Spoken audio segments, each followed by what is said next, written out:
අපි අද කතා කරන්න යන්නේ D ගොනුවේ සංඝ සංකීර්ණ ගැන. එදා අපි කතා කරා D ගොනුවේ මූලද්‍රව්‍ය වල ගුණ ගැන කතා කරා. ඊට අමතරව සංඝ සංකීර්ණයක් කියන්නේ මොකක්ද කතා කරා. මම අද නැවත මතක් කරන්නම්. මේ D ගොනුවේ මූලද්‍රව්‍ය වල හුඟක් ඒවට තියෙන හිස් කාක්ෂික. මොකද D කාක්ෂික පහක් තියෙනවා. මේ D කාක්ෂික පහට ඉලෙක්ට්‍රෝන උපරිම තියාගන්න පුළුවන්. ඊට අමතරව එකකට දෙක ගානේ කාක්ෂික පහයි උපරිම ඉලෙක්ට්‍රෝන 10ක් තියාගත හැකියි. මේ D ගොනුවේ මූලද්‍රව්‍ය වලට පිරෙද්දී මුලින් 4s2 වින්‍යාසයට පිරিলা තමයි 3D වලට පිරෙන්න ගන්නෙ. එහෙනම් මේ D ගොනුවේ මූලද්‍රව්‍ය වල මේ හතරවන ශක්ති මට්ටමෙත් ඉලෙක්ට්‍රෝන පිරিলা තියෙනවා. එහෙනම් ඒ ශක්ති මට්ටමෙත් ඉන්නවා 4p 4d 4f විදියට.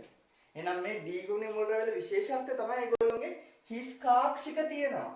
එහෙනම් හිස් කාක්ෂික තියෙනවා නම් සංයෝග හදාගත්තාම ඒවට අපි කියනවා ලුයිස් අම්ල කියලා. අපි උදාහරණයක් විදියට කොපර් ධන දෙක ගත්තොත් කොපර් ධන දෙකට මෙන්න මේ විදියට හිස් කාක්ෂික තියෙන හින්දා කොපර් ධන දෙක අයනයට ඒගොල්ලන්ට එක සැරේකම 10ක කරන්න පුළුවන් සංයෝගات එක්ක. ලුයිස් බස්මත් එක්ක. ඒ කියන්නේ බන්ධන හදාගත්තට පස්සෙත් බන්ධන වල ඉලෙක්ට්‍රෝන ඉන්න ප්‍රභේද. උදාහරණයක් විදිහට ඇමෝනියා අණුව.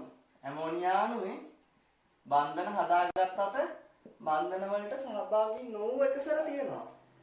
ඊට අමතරව ජලාණුව ගත්තොත් ජලාණුවේ ඔක්සිජන් මතත් බන්ධන වලට සහභාගී නොවු එකසර තියෙනවා.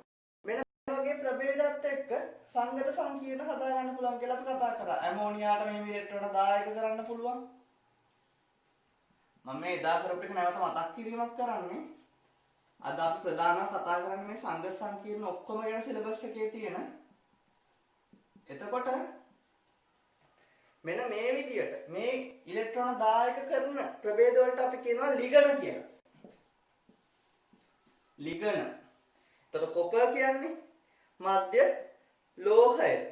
එතකොට මේ විදියට D ගොනුවේ කැටායන වලට හිස් කාක්ෂික පැවතීම හේතුවෙන් සංඝ සංකීර්ණ හදා ගන්න පුළුවන්.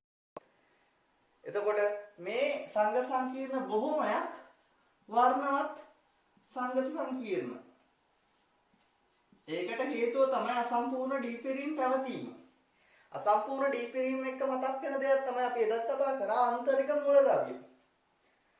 ආන්තරික මූලද්‍රව්‍ය කියන්නේ කිසියම් මූලද්‍රව්‍ය අවස්ථාවකට හරි ඒකේ අයන අවස්ථාවකට හරි අසම්පූර්ණ ඩීපෙරීම් තියෙනවා නම් ඒකට අපි කියුවා ආන්තරික මූලද්‍රව්‍යයක්. එතකොට මූලද්‍රව්‍ය අවස්ථාවෙත් අසම්පූර්ණ ඩීපෙරීම් තියෙනවා නම් ඒක ආන්තරික මූලද්‍රව්‍යයක් වෙනවා. එහෙනම් ස්කැන්ඩියම් සැලකුවොත් කලින් නිර්දේශවල ආන්තරික මූලද්‍රව්‍යයක් නෙවෙයි කියලා තමයි අපි ගත්තේ. නව නිර්දේශයේ අර්ථ දැක්වීමට අනුව ස්කැන්ඩියම් වල මූලද්‍රව්‍ය අවස්ථාවේ තියෙන 3d1 4s2 වින්‍යාසය. අවසානයේට එහෙනම් මේ අසම්පූර්ණ ඩීපෙරීමක් තමයි D1යි තියෙන්නේ. ස්කැන්ඩියම් වල ආන්තරික මූලද්‍රව්‍යයක්. කොපර් වින්‍යාසය ගත්තොත් 3d10 4s1 තියෙන්නේ. ඒත් කොපර් ධන එක අවස්ථාව සලකුවොත් අසම්පූර්ණ ඩීපෙරීම ධන දෙක වින්‍යාසයේ සලකුවොත් කොපර් ධන දෙක වින්‍යාසයේ 3d9 වින්‍යාසයක් තමයි අගට තියෙන්නේ. ඉලෙක්ට්‍රෝන පිරෙද්දී 4s2ට පිරලා 3dට පිරුණට ඉලෙක්ට්‍රෝන ඉවත් වෙන්නේ බාහිරව ශක්ති මට්ටමෙන්. නම් 4s1 වලින් ඉවත් වෙලා තමයි 3d ගෙන් ඉවත් වෙන්නේ. එතකොට කොපර් වල සලකුවහම කොපර් ධන දෙක අවස්ථාවට අසම්පූර්ණ ඩීපෙරීම් තියෙනවා. අනේ ඒකින්ද කොපර් කියන්නේ ආන්තරික මූලද්‍රව්‍යයක්. නව නිර්දේශයට අනුව ආන්තරික මූලද්‍රව්‍යයක් නොවෙන්නේ සිංක් විතරයි. සිංක් වල වින්‍යාසය ගත්තොත් 3d10 4s2 වින්‍යාසය තියෙන්නේ. සිංක් හදන අයනය සිංක් ධන දෙක ප්‍රධානව ඉන්නේ. එහෙනම් එයාගේ තියෙන්නේ සම්පූර්ණ ඩීපෙරීමක්. අන මේ හේතුව හින්දා සිංක් කියන්නේ ආන්තරික මූලද්‍රව්‍යයක් නෙමෙයි. නිර්දේශයට අනුව සිංක් පමණයි මේ විදිහට ආන්තරික මූලද්‍රව්‍යයක් නොවෙන්නේ. මම මේ දැන් කතා කරේ එදා අපි කතා කරපු ඒවා ටිකමයි පොඩි මතක් කිරීමක් කරේ. දැන් අපි අද කොටස පිවිසෙමු.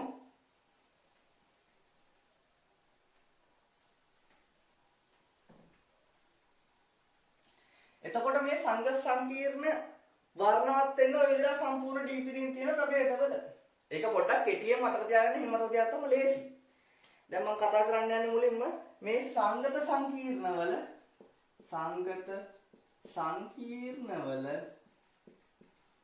වර්ණයට බලපාන සාධක. වර්ණ බලපාන සාධක මොනවද කියලා. අපි එදත් කතා කරා කීපයක් ගැන සංගත සංකීර්ණ හැඩ ගැන කතා කරා සංගත අංකය ගැන කතා කරා. මම උදාහරණයක් ගන්නම්. කොප ජලීය සංගත සංකීර්ණයේ සැලකුවොත් ජලය නම් ජලාණු 6ක් මේ විදිහට බැඳෙනවා කතා. එතකොට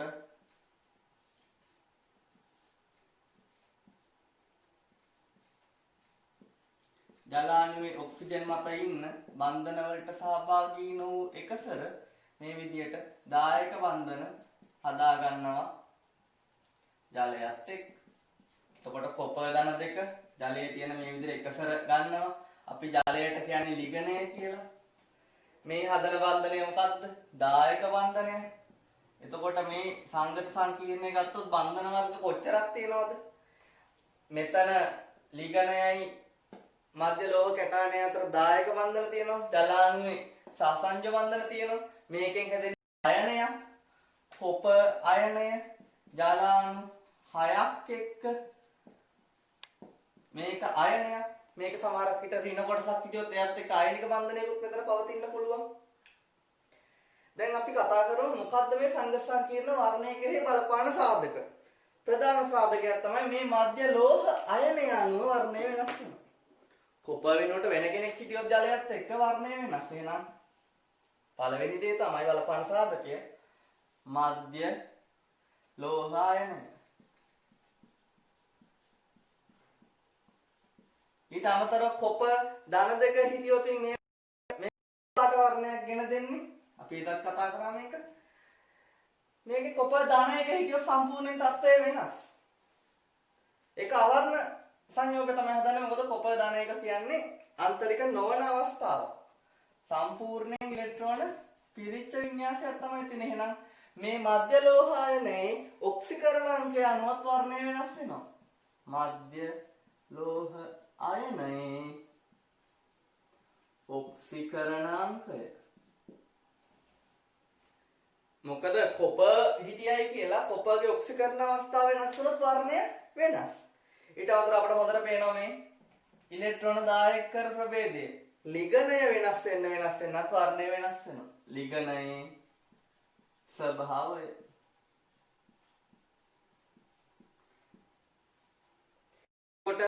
විදියට බැඳෙන ලිගණ ගණනට අපි කියනවා සංගත අංකය කියලා. දැන් මෙතන නම් සංගත අංකය 6යි. මොකද ජලාණු 6ක් බැඳලා ඉන්නවා. 6ක් ඉන්නවා නම් ලිගණ හැඩය අෂ්ටතලීයයි. 4ක් ඉන්නවා නම් චතුස්තලීයයි. 2ක් ඉන්නවා නම් රේඛීයයි. අපි මේවා ගැන එදා කතා කරා. එතකොට ඊට අමතරව දැන් ඕගොල්ලෝ හොඳට මතක තියාගන්න මධ්‍ය ලෝහ අයනයේ ඔක්සිකරණ අවස්ථාව වෙනස් වෙද්දි වෙනස් වෙනවා. ලෝහ අයනය වෙනස් වෙද්දි වෙනස් වෙනවා. ලෝහ වර්ගය ලිගණය වෙනස් වෙද්දි වෙනස් වෙනවා. එහෙනම් මේ ටික සටහන් කරගන්න. ඒවල ඇති නෝට් එකක් ඒකේ හිස්තැන් වලට මේ ටික ඇඩ් කරගන්න ඕන. ඉක්මනට ලියාගන්න.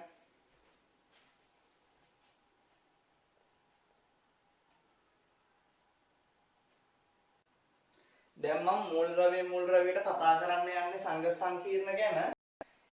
මම ඔයගොල්ලන්ට ටියුට් එකේ පේන්නේ නැති පිළිවෙලට නෙවෙයි දීලා තියෙන්නේ. පිළිවෙලට දුන්නා මම පටන් ගන්න ඕන scandium, titanium, vanadium, chromium, manganese, ferrous, cobalt, nickel, copper, zinc ඔය විදිහට පිළිවෙලට තමයි කරන්න ඕන. නමුත් මම ඔයගොල්ලන්ට දීලා තියෙන්නේ පිළිවෙලට නෙමෙයි. හේතුවක් ඇතුව තමයි මම දුන්නේ. මොකද මම මෙතන ගන්නවා එක වගේ ලක්ෂණ තියෙනවා මම එකට කතා කරන්නේ. මොකද හැමදාම ඔය වර්ණයෙන් තමයි අපට රචනා ප්‍රශ්න පත්‍රයේ D ගුණයෙන් ප්‍රශ්න එකවත් උත්තර ලියන්න වෙන්නේ. ඒකින්ද මම කොපර් වලින් පටන් ගන්නවා. කොපර් රසායනයෙන් කොපර් වල පරමාණු ක්‍රමාංකය 29යි. ඒ අනුව ලිව්වම කොහොමද එන්නේ? 4s1 3d 10 විදියට තමයි 29කට එන්නේ. එතකොට මෙයා හදන කැටායන තියෙනවා කොපර් ධන 1, කොපර් ධන 2. එතකොට ධන 1 හදද්දී අපි මම කලිනුත් කතා කරා කැටායන හදද්දී ඉලෙක්ට්‍රෝන ඉවත් කරන්නේ එළියෙම තියෙන එක්කෙනාගෙන්. පිරෙද්දි පිරෙන්නේ අවුස්භාව මුලට අනුව. පිරුණට ඉලෙක්ට්‍රෝන ඉවත් වෙන්නේ මුලින්ම එළියෙන් තියෙන එක්කෙනා. එහෙනම් කොපර් ධන 1 හදන්න ඉවත් වෙන්නේ 4s1 ගෙන්. එහෙනම් මෙයාගේ වින්‍යාසය එන්නේ 3d 10. එහෙනම් මෙයාගේ 3d 9.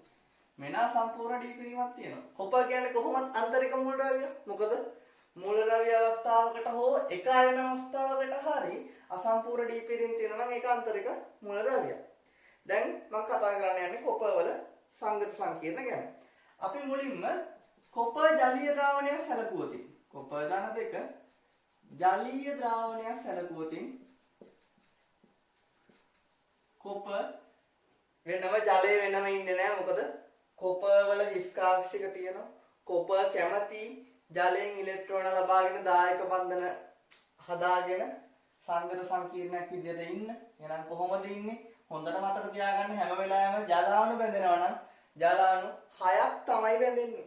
එහෙනම් කොපර් ධන 2ට මේ විදිහට ජලාණු 6ක් බැඳෙනවා සංගත සංකීර්ණයේදී. 6ක් බැඳෙනවා නම් සංගත අංකය කීයද? සංගත අංකය එහෙනම් 6යි. හැඩය මොකක්ද? 6 නම් අෂ්ටතලීයයි. අපි මේ ටික එදා කතා කරා.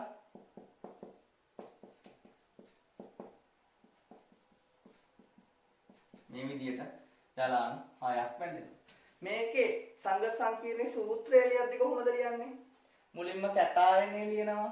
ඊට පස්සේ ඍණ කොටස් ඉන්නවා නම් ඒගොල්ලෝ කැටායනය කොටසට සම්බන්ධ කරලා ලියනවා.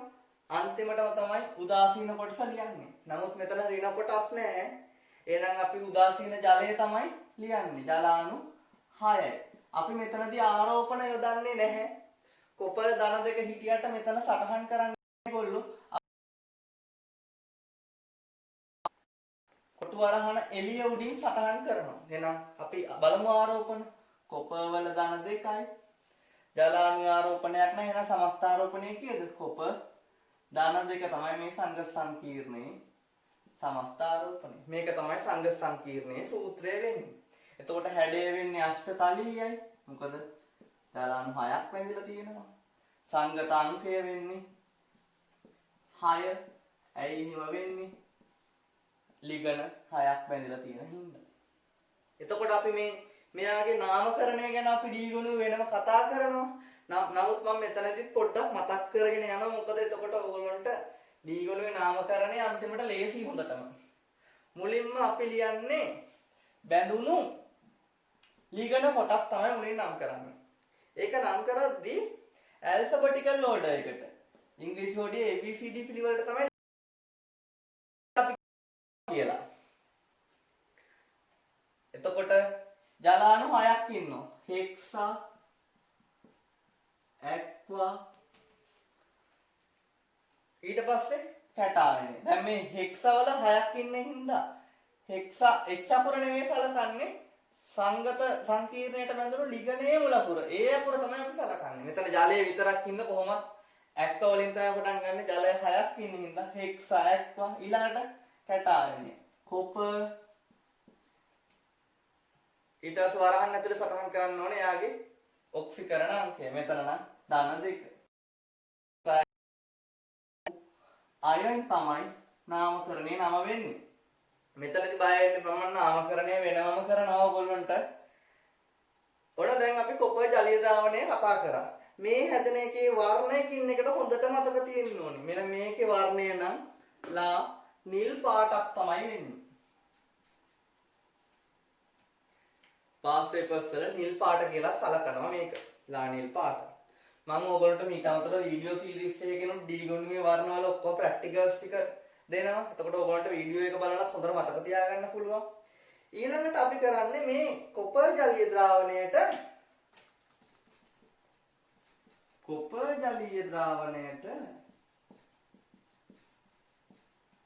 ඇමෝනියා දියර එකතු කරනවා. කොපර් ජලීය ද්‍රාවණයට ඇමෝනියා දැම්මොත් මොකද වෙන්නේ? දැන් ඇමෝනියා කියන්නේ ලිගණයක්. මොකද බන්ධනට සහභාගී නොවු එකසර තියෙනවා. එතකොට මේ ඇමෝනියා අණුවට උනත් පුළුවන් කොපර් වලට ඉලෙක්ට්‍රෝන දායක කරලා සංඝ සංකීර්ණයක් හදන්න. මෙයත් ලොවිස් භස්මයක්. එතකොට මේ ජලයේ තියෙන ලිගණ ක්‍රියාකාරීත්වයට වඩා ඇමෝනියා වල තියෙන ලිගණ ක්‍රියාකාරීත්වය අඩුයි. මොකද විද්‍යුත් ඍණතාව සැලකුවොතින් ජලයේ ඉන්න ඔක්සිජන් එක තමයි විද්‍යුත් ඍණතාවය වැඩි වෙන්නේ. විද්‍යුත් ඍණතාවය කියන්නේ මොකද්ද? බන්ධනයක ඇති ඉලෙක්ට්‍රෝන ඇද ගැනීමේ හැකියාව. ඔක්සිජන් කැමති නෑ මේ ඉලෙක්ට්‍රෝන එච්චර දෙන්න. මොකද එයා විද්‍යුත් ඍණතාවය වැඩි. නමුත් ඇමෝනියා අණුවේ ඉන්න ඉලෙක්ට්‍රෝන යුගල ඉන්නේ නයිට්‍රජන් මත. නයිට්‍රජන් වල විද්‍යුත් ඍණතාවය ඔක්සිජන් වල විද්‍යුත් ඍණතාවයට වඩා අඩුයි. එහෙනම් ඇමෝනියා වල ලිගණ ක්‍රියාකාරීත්වය වැඩි මේ ජලයට වඩා. මේ විදියට කොපර් ජලීය ද්‍රාවණයකට අපි ඇමෝනියා දැම්මොත් වෙන්නේ පළමුව මේ ජලීය ඇමෝනියා කියන්නේ ජලයත් එක්ක ඉන්නේ. මෙයා ඉන්නේ එහෙනම් මොන විදියටද? ඇමෝනියම් හයිඩ්‍රොක්සයිඩ් විදියට. මුලින්ම වෙන දේ අපි කතා කරලෙමු මුලින්ම. එතකොට මුලින්ම කොපර් ධන දෙකට දැම්මොතින් මුලින්ම කැමති අයනායන ප්‍රතික්‍රියා කරන්න. මොකද අපි ද්විතීයික අන්තර් ක්‍රියාවලියත් එක්ක කතා කරා. මෙතන කොපර් ධන දෙකයි මෙතන OH මයිනස් ඉන්නවා NH4 ප්ලස් ඉන්නවා. එහෙනම් කොපර් ධන දෙක මුලින්ම කරන්නේ දාපු ඇමෝනියා වල ඉන්න ඇමෝනියා කියන්නේ ඇමෝනියම් හයිඩ්‍රොක්සයිඩ් ඉන්නේ. මොකද ජලාණුවක් ජලයත් එක්ක ඉඳි NH4OH තමයි ඉන්නේ. එහෙනම් මෙතන ඉන්නේ NH4OH.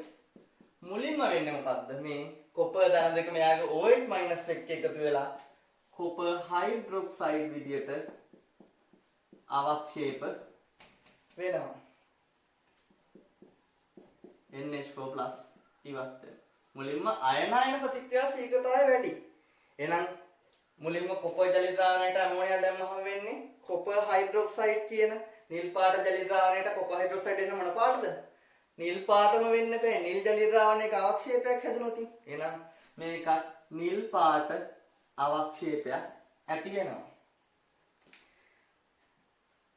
ඊට පස්සේ අපි මේකට වැඩිපුර ඇමෝනියා එක් කරොත් ඊට අපි කලින් කතා කර කතාව වෙන්නේ ඇත්තටම කොපර් හයිඩ්‍රොක්සයිඩ් අවක්ෂේපය ඇති වුණාට පස්සේ අපි වැඩිපුර ජලීය ඇමෝනියා එක් කළ විට වැඩිපුර ඇමෝනියා එක් කළොත් මොකද වෙන්නේ? එහෙනම් අනේ ඊට පස්සේ තමයි කොපර් හයිඩ්‍රොක්සයිඩ් එක වැඩිපුර ඇමෝනියා එක්ක දිය වෙනවා. දිය වෙලා සංඝ සංකීර්ණයක් හැදෙන්නේ. මුලින් දැම්මහම කොපර් හයිඩ්‍රොක්සයිඩ් අවක්ෂේපය ඇති වෙලා පසුව වැඩිපුර එකතු කරාම තමයි ඇමෝනියා එක්ක සංඝ සංකීර්ණය හදන්නේ. හොඳට මතක තියාගන්න කොපර් වලට නම් ඇමෝනියා අණු 4යි, සිංක් වලටත් 4යි. ඇමෝනියා නම් 4ක් බඳව ගන්න කැටායනක් ඉන්නවා, 6ක් බඳව ගන්න කැටායනක් ඉන්නවා. මම නම් ඒක මතක තියාගන්න. කොපර් වලට නම් මේ විදිහට ඇමෝනියා අණු 4යි බැඳෙන්නේ. රිසෝස් බුක් එකක මේක සටහන් කරලා තිබුණා. මේ විදියට ඉන්නත් පුළුවන්. ඒ කියන්නේ කොපර් වලට ඇමෝනියා අණු 4ක් බැඳිලා. එහෙනම් ආරෝපණයේ සමස්ත කීයද? ධන 2යි. එතකොට 4ක් බැඳෙනවා නම් හැඩය චතුස්තලීයයි. සංගතාංකය වෙන්නේ 4. එක නිර්දේශයක මෙහෙම මේක සටහන් කරලා තිබ්බා ජලාණු දෙකක් ඈතින් බැඳලා ඉන්නවා කියලාත් ගන්න පුළුවන් කියලා. ජලාණු දෙකක් මෙහෙම ඉන්නවා කියලාත් ගන්න පුළුවන් කියලා සටහන් කරලා තියෙනවා. නමුත් අපේ රිසෝස් බුක් එකේ දීලා තියෙන්නේ මේ විදියට ගන්න කියලා. එහෙනම් මේකේ වර්ණය හොඳට මතක තියාගන්න ඕනේ මේක තද නිල් පාටක් තමයි තියෙන්නේ. මේකේ වර්ණය තද නිල්. නම් මේකේ අපි නම ලියමු බලන්න.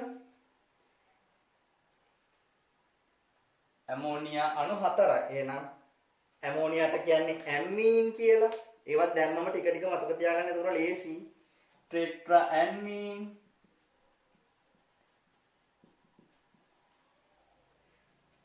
copper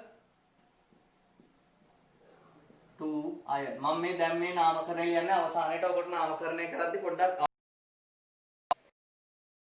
කරන්නේ. එහෙනම් අපි දැන් මේ උණ දේ ඔක්කොම ආයි කතා කරමු බලන්න. මුලින්ම කොපර් ජලීය ද්‍රාවණයේ සැලකුවොත් ජලාණු 6ක් බැඳිලා ලා නිල් පාටට තමයි ඉන්නේ. ජලීය ඇමෝනියා දැම්මහම නිල් පාට අවක්ෂේපයක් ඇති වෙනවා. වැඩිපුර ඇමෝනියා දැම්මහම ඒ කොපර් හයිඩ්‍රොක්සයිඩ් අවක්ෂේපය දිය වෙලා ගිහිල්ලා තද නිල් පාට සංගත සංකීර්ණයක් ගෙන දෙනවා.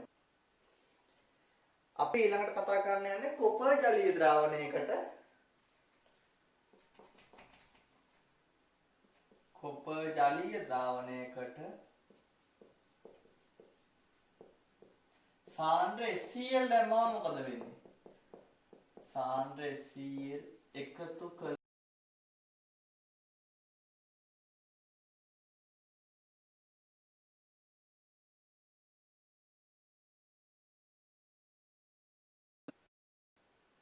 Cl කියන්නේ Cl කියන්නේ 7 වෙනි කාණ්ඩයේ හැලජනයක්. එහෙනම් එයා මත ඉන්නවා ඍණ නම් ඉලෙක්ට්‍රෝන 8ක්ම ඉන්නවා. මොකද ඍණ නම් ඉලෙක්ට්‍රෝන එකක් අරගෙන. එහෙනම් මෙන්න මෙයා මතත් ඉන්නවා එකසර. එහෙනම් මේ Cl- වලට පුළුවන් ලිගනයක් විදියට ක්‍රියා කරන්න. එතකොට කොපර් ජලීය ද්‍රාවණය ගත්තොත් ආරම්භයේ ඉන්නේ කොහොමද? කොපර් ජලීය ද්‍රාවණයේ ඉන්නේ කොපර් ධන 2 අයනයට ජලාණු 6ක් බැඳිලා.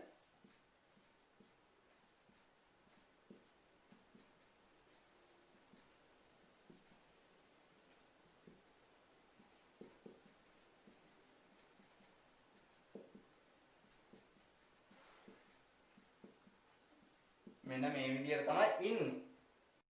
අපි එතකොට සාන්ද්‍ර Cl දැම්මොත් එන්නේ කවුද? Cl ඍණලා.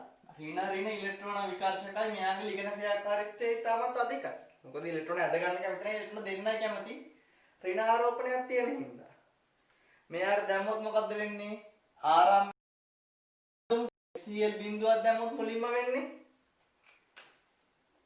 ජලය අණුවක් වෙනුවට Cl ඍණ ආදේශ වෙනවා. ආදේශ වෙනවා කියන්නේ ජලය ඉවත් වෙලා Cl සම්බන්ධ වෙනවා. එතකොට කවුද එන්නේ? එහෙනම් ජලාණුවක් වෙනකොට Cl එනවා. Cl ඍණ නම් කොපර් ගාවට තමයි ලියන්න ඕනේ. මොකද ධන එක මුලින් ලියනවා, ඊට පස්සේ ඍණ එක ලියනවා, ඊට පස්සේ උදාසීන. නැ ඊට පස්සේ වල ජලාණු 5 ඉන්නවා. ඔන්න දැන් බලමු අපි ආරෝපණය කීයද කියලා. කොපර් වල ධන 2යි, Cl වල ඍණ 1යි, ජලයේ බිඳුවයි. එහෙනම් සමස්ත ආරෝපණය වෙන්නේ ධන 1යි. එහෙනම් කොපර් ජලීය ද්‍රාවණයකට සාන්ද්‍ර Cl බිඳු බිඳු එකකට ආරම්භයේදී වෙන්නේ ජලාණුවක් Cl එකක් සම්බන්ධ වීම. එතකොට මේ Cl එකක් සම්බන්ධ වුණාම වර්ණය කොළ පාටට හුරු වර්ණයක් තමයි ගෙන දෙන්නේ. හොඳට වර්ණ මතක තියාගන්න. අපි එතකොට Cl මොකද වෙන්නේ? දැන් අපි කතා කරේ ටිකක් එක වෙනුවට ආදේශ වෙනවා Cl- අපි වැඩිපුර HCl යෙදුවොත් යොදන විට මොකද වෙන්නේ?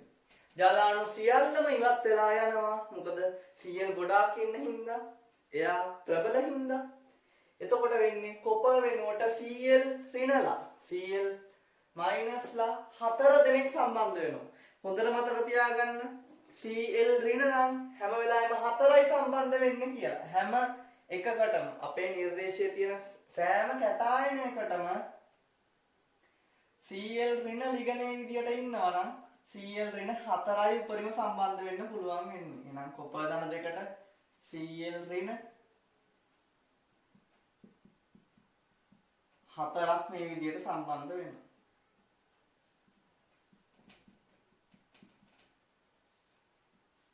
මම එදා හැඩත් එක්කම මේව ඇඳා.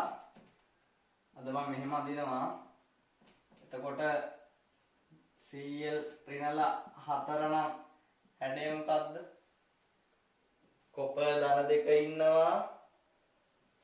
ඒ වටාට Cl ඍණල ඉන්නවා. මෙහෙමනේ අපි දැන් ඇඳේ හැඩය මොකද්ද එහෙනම්? චතුස්තලීය. එහෙනම් වැඩිපුර එකතු කරොත් මොකද වෙන්නේ? කොපර් ජලීය සංගත සංකීර්ණේ දැන් හිටිය ආරම්භයේ මෙහෙම කොපර් එකත් එක්ක ජලාණු 6ක් බැඳිලා තමයි ඉන්නේ. H2O6 2+ විදියට ඉන්නේ. එහෙනම් Cl- ලා 4 දෙනෙක් වෙනවා උපරිම සම්බන්ධ වෙන්න. එතකොට මේ 4 දෙනා සම්බන්ධ වෙද්දි ජලාණු 6 ඉවත් වෙනවා.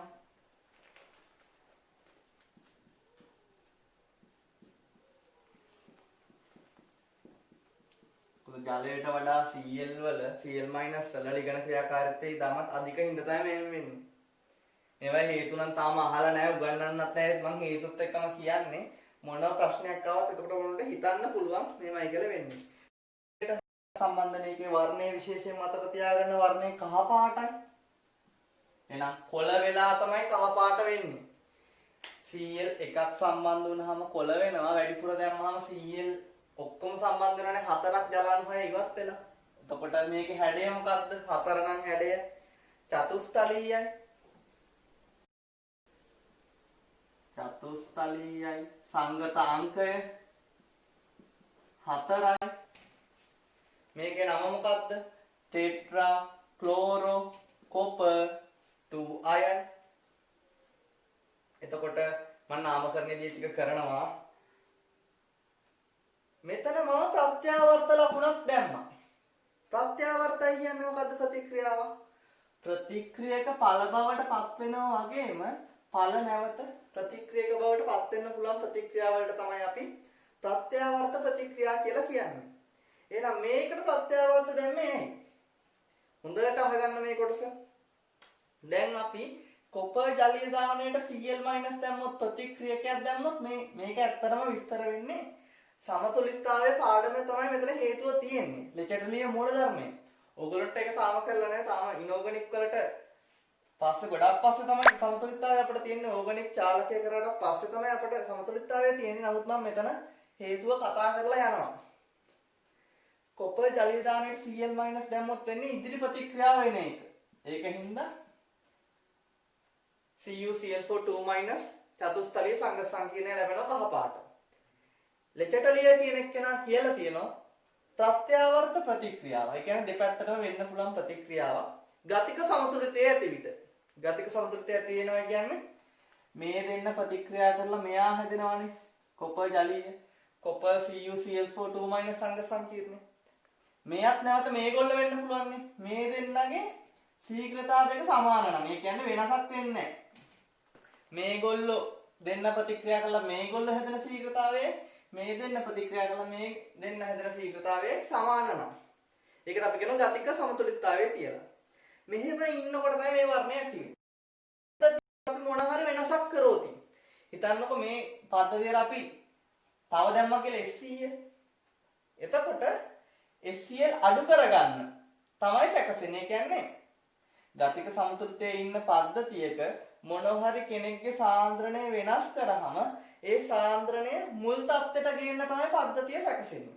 එහෙනම් Cl- වැඩි කරොත් අපි අලුතෙන් දැම්මොත් SCl මෙයා අඩු කරගන්න ඕනේ. මෙයා අඩු කරගන්නේ කොහොමද? මෙයා මෙයත් එක්ක ප්‍රතික්‍රියා කරවලා. එහෙනම් මේ දෙන්න ප්‍රතික්‍රියා කරාම මොකද්ද වෙන්නේ? ඉදිරි ප්‍රතික්‍රියාව. ඉදිරි ප්‍රතික්‍රියාව නම් වර්ණය මොකද්ද?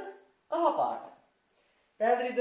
හිතන්නකෝ අපි මේකට ගතික සමතුලිතයේ ඉන්න පද්ධතියට ජලය දැම්මා කියලා. එහෙනම් ජලය වැඩි වෙනවා. එහෙනම් ජලය අඩු ප්‍රතික්‍රියා කරලා මෙයාව හදන්න ඕනේ. ඒ කියන්නේ ආපසු ප්‍රතික්‍රියාව දිරි ගන්නන්න ඕනේ. එතකොට වර්ණය මොකද්ද? අන්න එතකොට නිල් පාට එනව නැවත. මෙන්න මේ විදිහට ලස්සනට මේක කරන්න පුළුවන්.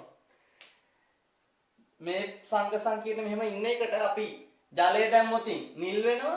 Cl- දැම්මොත් SCl දැම්මොත් කහ පාට වෙනවා. ඔක ප්‍රත්‍යාවර්ත ප්‍රතික්‍රියාව. නමුත් මේකේ සිද්ධාන්තය අපිට කතා කරන්න තියෙන සමතුලිතතාවයේ පාඩමේදී.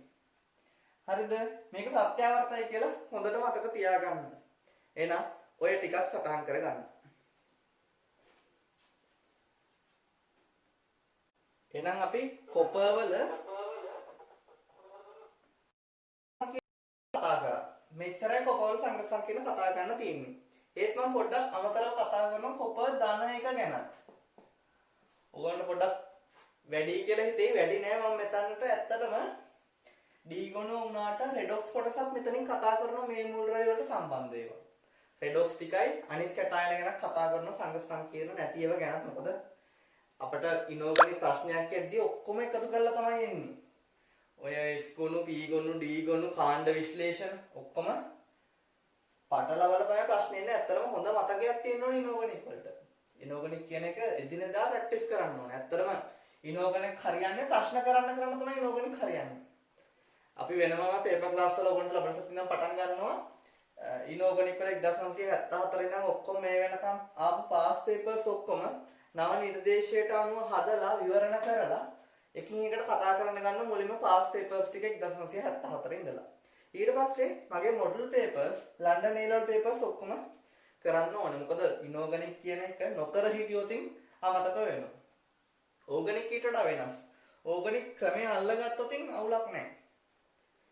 හරි. අපි දැන් කොපර් ධන එක ගැන තමයි කතා කරන්න යන්නේ. මුලින්ම යාගේ ඉලෙක්ට්‍රෝන වින්‍යාසය ගත්තොත් අපි කලිනුත් ලිව්වා 3D10 සම්පූර්ණයෙන් D උපමට්ටම පිරිච්ච එකක් තමයි තියෙන්නේ. D සම්පූර්ණයෙන් පිරලා නම් මේක ආන්තරික නොවන වින්‍යාසයක්. මේකේ ඔක්කොම ඒවා ද්‍රාවණ ගත්තොත් අවර්ණයි, අවක්ෂේපණ සුදු පාටයි. එතකොට කොපර් හදන අවක්ෂේප ටිකක් ගමු හැලජන වල CuCl, CuBr, CuI, cyanide, CuCN, CuSCN, thiocyanate. මේ අවක්ෂේප සියල්ලම එනම් මොන පාටද? සුදු පාට අවක්ෂේප. හේතුව මොකක්ද? සම්පූර්ණ ඩී පිරීමක් පැවතීම කියලා මතක තියාගන්න. එතකොට මම මේට අමතරව පොඩ්ඩක් බයෝ ළමයිට සම්බන්ධ දෙයක් මෙතනදී කතා කරන කොපර් ආපු හින්දා ඕගොල්ලන්ට කරන්න ඇති කාබෝහයිඩ්‍රේට් වලදී ඇල්ඩිහයිඩ් කීටෝන කාණ්ඩ ඉන්න ඒවා අඳුන ගන්න දානවායි කියලා කොපර් සල්ෆේට් සෝඩියම් හයිඩ්‍රොක්සයිඩ් දාලා ගඩොල් රතු අවක්ෂේපයක් දෙනවනම් ඇල්ඩිහයිඩ් කීටෝන කාණ්ඩේ ඉන්න නිරොක්සිහාරක සීනි ඉන්නයි කියලා අඳුර ගන්න එකක් කරන්න ඇති. මේකෙදි ඇත්තටම වෙන්නේ මොකද්ද? මෙතන ඇත්තටම වෙන්නේ රෙඩොක්ස් එකක්. කොපර් ධන දෙක ඉන්නවා. සීනි වල ඇල්ඩිහයිඩ් කීටෝන කාණ්ඩ හිටියොත් ඇසිටැල්ඩිහයිඩ් කියලා ගමු. ඇසිටැල්ඩිහයිඩ් මේවා නම් ඕගනික් කරාම ඔයගොල්ලන්ට තේරෙයි. තාම ඕගනික් මම කරලා නැහැ. මම පොඩ්ඩක් මෙතනදී මතක් කරන් යනවා මේ කතාව. මෙතන රෙඩොක්ස් එකක් වෙන හින්දා තමයි මතක් කරන්නේ. ඔන්න කොපර් සල්ෆේට් වල කොපර් ධන දෙක ඉන්නවා. සෝඩියම් හයිඩ්‍රොක්සයිඩ් වලින් බාෂ්මික මාධ්‍ය එනවා. එහෙනම් බාෂ්මික මාධ්‍යයේ ඔක්සිකරණ ඔක්සිහරණ ප්‍රතික්‍රියාවක් වෙන්නේ රෙඩොක්ස් එකක්. මෙතන ඇසිටැල්ඩිහයිඩ් කියන්නේ ඇල්ඩිහයිඩ් කොටස.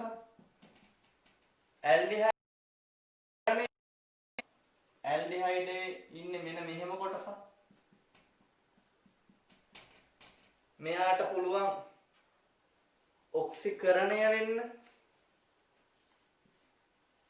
එයා ඔක්සිකරණය වෙද්දී එන්නේ ඔක්සිජන් සම්බන්ධයෙන් මෙයා මෙතනට ඔක්සිජන් එකක් සම්බන්ධ වෙනවා. මෙයාට ඔක්සිකරණය වෙන්න පුළුවන්. එහෙනම් කොපර් ධන දෙක ඔක්සිහරණය වෙනවා කොපර් ධන එකට. මොකද ධන දෙක අවස්ථාවේ ඉඳන් ධන එකට ඔක්සිහරණය වෙන්න පුළුවන්. මෙයා ඔක්සිකරණය වෙද්දී මෙයා කොපර් ධන එකට ඔක්සිහරණය වෙනවා. එතකොට Cu2O ධන එක අවස්ථාවේ ගඩොල් රතු අවක්ෂේපයක් ඇති වෙනවා. මේක රෙඩොක්ස් තියෙන්නේ. මගේ අද හවස තියෙනවා රෙඩොක්ස් වල පන්තියකුත් රෙඩොක්ස් මුලින් ඉඳන් පටන් ගන්න එක. ඔයගොල්ලන්ට ඕන නම් මම ඒකේ වීඩියෝස් ටිකක් එවන්නම්. නැත්නම් පන්තියට කෙලින්ම සම්බන්ධ කරගන්නත් පුළුවන්. මට ඒක පොඩ්ඩක් කියන්න මොකද්ද කරන්න ඕන කියලා. එහෙනම් මෙතන ඇල්ඩිහයිඩ් කීටෝන එකට මොකද වෙන්නේ? නිරීක්ෂණය ගඩොල් රතු අවක්ෂේපයක් ඇති වෙනවා. මේකට බයෝ වල කියන නම මොකක්ද? අර බ්‍රේඩි ප්‍රතිකාරකය කියලා දැම්මේ. මේක තමයි බ්‍රේඩිත් එක්ක ගඩොල් රතු අවක්ෂේපයක් දෙනවායි කියලා. ග්ලූකෝස් ෆ්‍රක්ටෝස්. ඔයගොල්ලන්ට මේක බයෝ ළමයිට නම් හොඳට පැහැදිලි ඇති. මෙතන වෙන්නේ රෙඩොක්ස් එකක්. මේක ඇත්තටම අපේ පාඩමට අදාළ නැහැ. ඕගනික් වලට අදාළ වෙන්නේ මම පොඩක් බයෝ ළමයිට මෙතන සම්බන්ධින් තමයි මේක මතක් කරේ. මම දැන් කතා කරනවා අපිට ඕන රෙඩොක්ස් එකක් ගැන. කොපර් ධන දෙකේ ඔක්සිකරණ ඔක්සිකරණ ප්‍රතික්‍රියා. කොපර් ධන දෙක හැම වෙලාවෙම රෙඩොක්ස් වලදී වෙන්නේ කොපර් ධන එක බවට විතරයි. මම මේවා මතක් කරලා ඇති. හැම වෙලාවෙම අයනයක් නම් ඒකේ ඉන්න අනෙක් අයන අවස්ථාවට තමයි පත් වෙන්න පුළුවන් වෙන්නේ රෙඩොක්ස් ප්‍රතික්‍රියාවලදී. එහෙනම් කොපර් ධන දෙකත් එක්ක I- ලා ප්‍රතික්‍රියා කරොත් මොකක්ද වෙන්නේ? කොපර් ධන දෙක කොපර් ධන එක බවට ඔක්සි හරණය වෙනවා. ධන දෙකෙන් ධන එකට ඔක්සි හරණයක් වෙනවා. එහෙනම් ඔක්සි හරණයක් විතරක් වෙලා බෑ, ඔක්සිකරණයකුත් වෙන්න ඕනේ ඔක්සි හරණයක් වෙන සෑම තැනකම. එහෙනම් මෙතන I- එක ඍණ එකේ ඉඳන් I2 බිඳුව අවස්ථාවට ඔක්සි. එතකොට මේක තුලිත කරන්න ඕනේ අපි.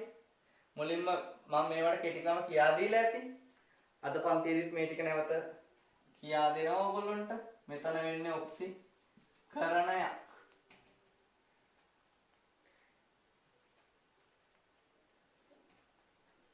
හරිද? එහෙනම් මොකක්ද උනේ? මම මෙතන පොඩි විශේෂ ලක්ෂණයක් කතා කරන්නේ. ඒතර කොපර් ධන දෙක ඉන්න එකට I- දැම්මොත් වෙන්නේ කොපර් ධන දෙක ධන එක බවට පත් වෙනවා. I- එක I2 බවට ඔක්සිකරණය වෙනවා. හිතන්නකෝ අපි මේ රෙඩොක්ස් එක වෙද්දි වැඩිපුර I- එකතු කරනවා කියලා. එහෙනම් වැඩිපුර I- හිටියොත් මොකද වෙන්නේ? වැඩිපුර I- ඇති විට අපි වැඩිපුර I- දැම්මොතින් මෙතන ප්‍රතික්‍රියකවල එකතු කරපු මේ හැදුණු ඵල I- එක්ක ප්‍රතික්‍රියා කරනවා. එතකොට CuI කොපර් අයඩයිඩ් සුදු පාට අවක්ෂේපය ඇති වෙනවා. I2 එක I- එක්ක ප්‍රතික්‍රියා කරලා I3 වෙනවා. ඔතන ලස්සන දෙයක් වෙනවා. I3 රතු දුමුරු පාටයි.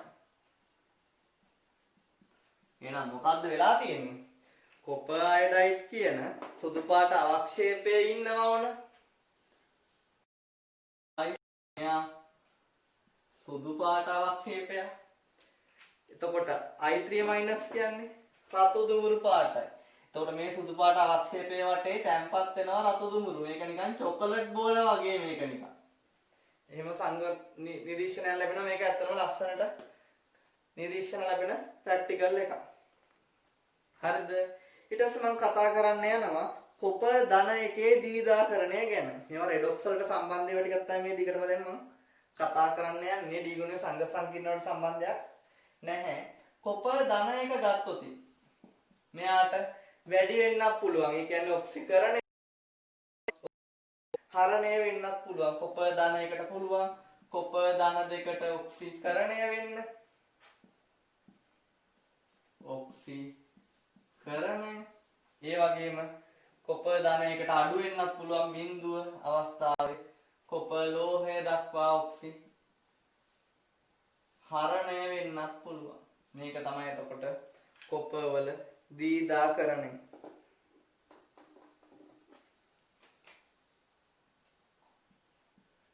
මම මේ අමතරව ටිකක් කතා කරේ රෙඩොක්ස් ටික මතක් වෙන්න. ඊට පස්සේ මම අන්තිමටම දැන් කොපර් රසායනය ඉවරයි. කරලා කොපර් නිකල් සංසන්දනයක් යනවා. මොකද පාස් පේපර්ස් ප්‍රශ්නවල ආපුව සම්බන්ධ කරගෙන තමයි මම වගුව සාරාංශගත කරන්න යන්නේ ඊළඟට. එහෙනම් මේ ටික සටහන් කරගන්න. අපි දැන් නිකල් රසායනය ගැන තමයි කතා කරන්න යන්නේ. එතකොට නිකල් ගැන තමයි කතා කරන්න යන්නේ. නිකල් 28 වෙනියා. එතකොට එයාගේ ඕගොල්ලොන්ට ලියා ගන්න පුළුවන් නේද? ඔක්සිකරණ අංක වලට අදාළව නිකල් ධන දෙකට අදාළව කියලා මම හිතනවා. එතකොට නිකල් ගැන අපි කතා කරමු. නිකල් 28 වෙනියා. නිකල් හදන්නේ නිකල් ධන දෙක ආයනය. එතකොට මුලින්ම අපි කලින් කොපර් කතා කර පිළිවෙලටම කතා කරන් යන්න තමයි තියෙන්නේ. එතකොට අපි මෙයාගේ නිකල් වල ජලීය ද්‍රාවණය කොහොමද ඉන්නේ?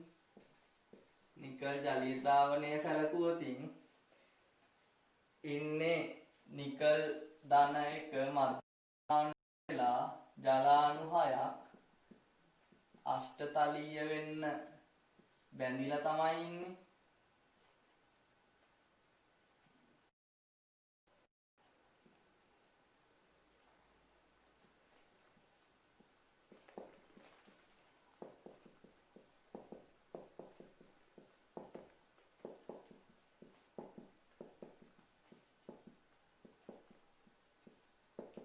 මේ විදියට නිකල් වලට ජලාණු 6ක් බැඳිලා සංගතාංකය එහෙනම් 6ක් වෙන්න තමයි ඉන්නේ.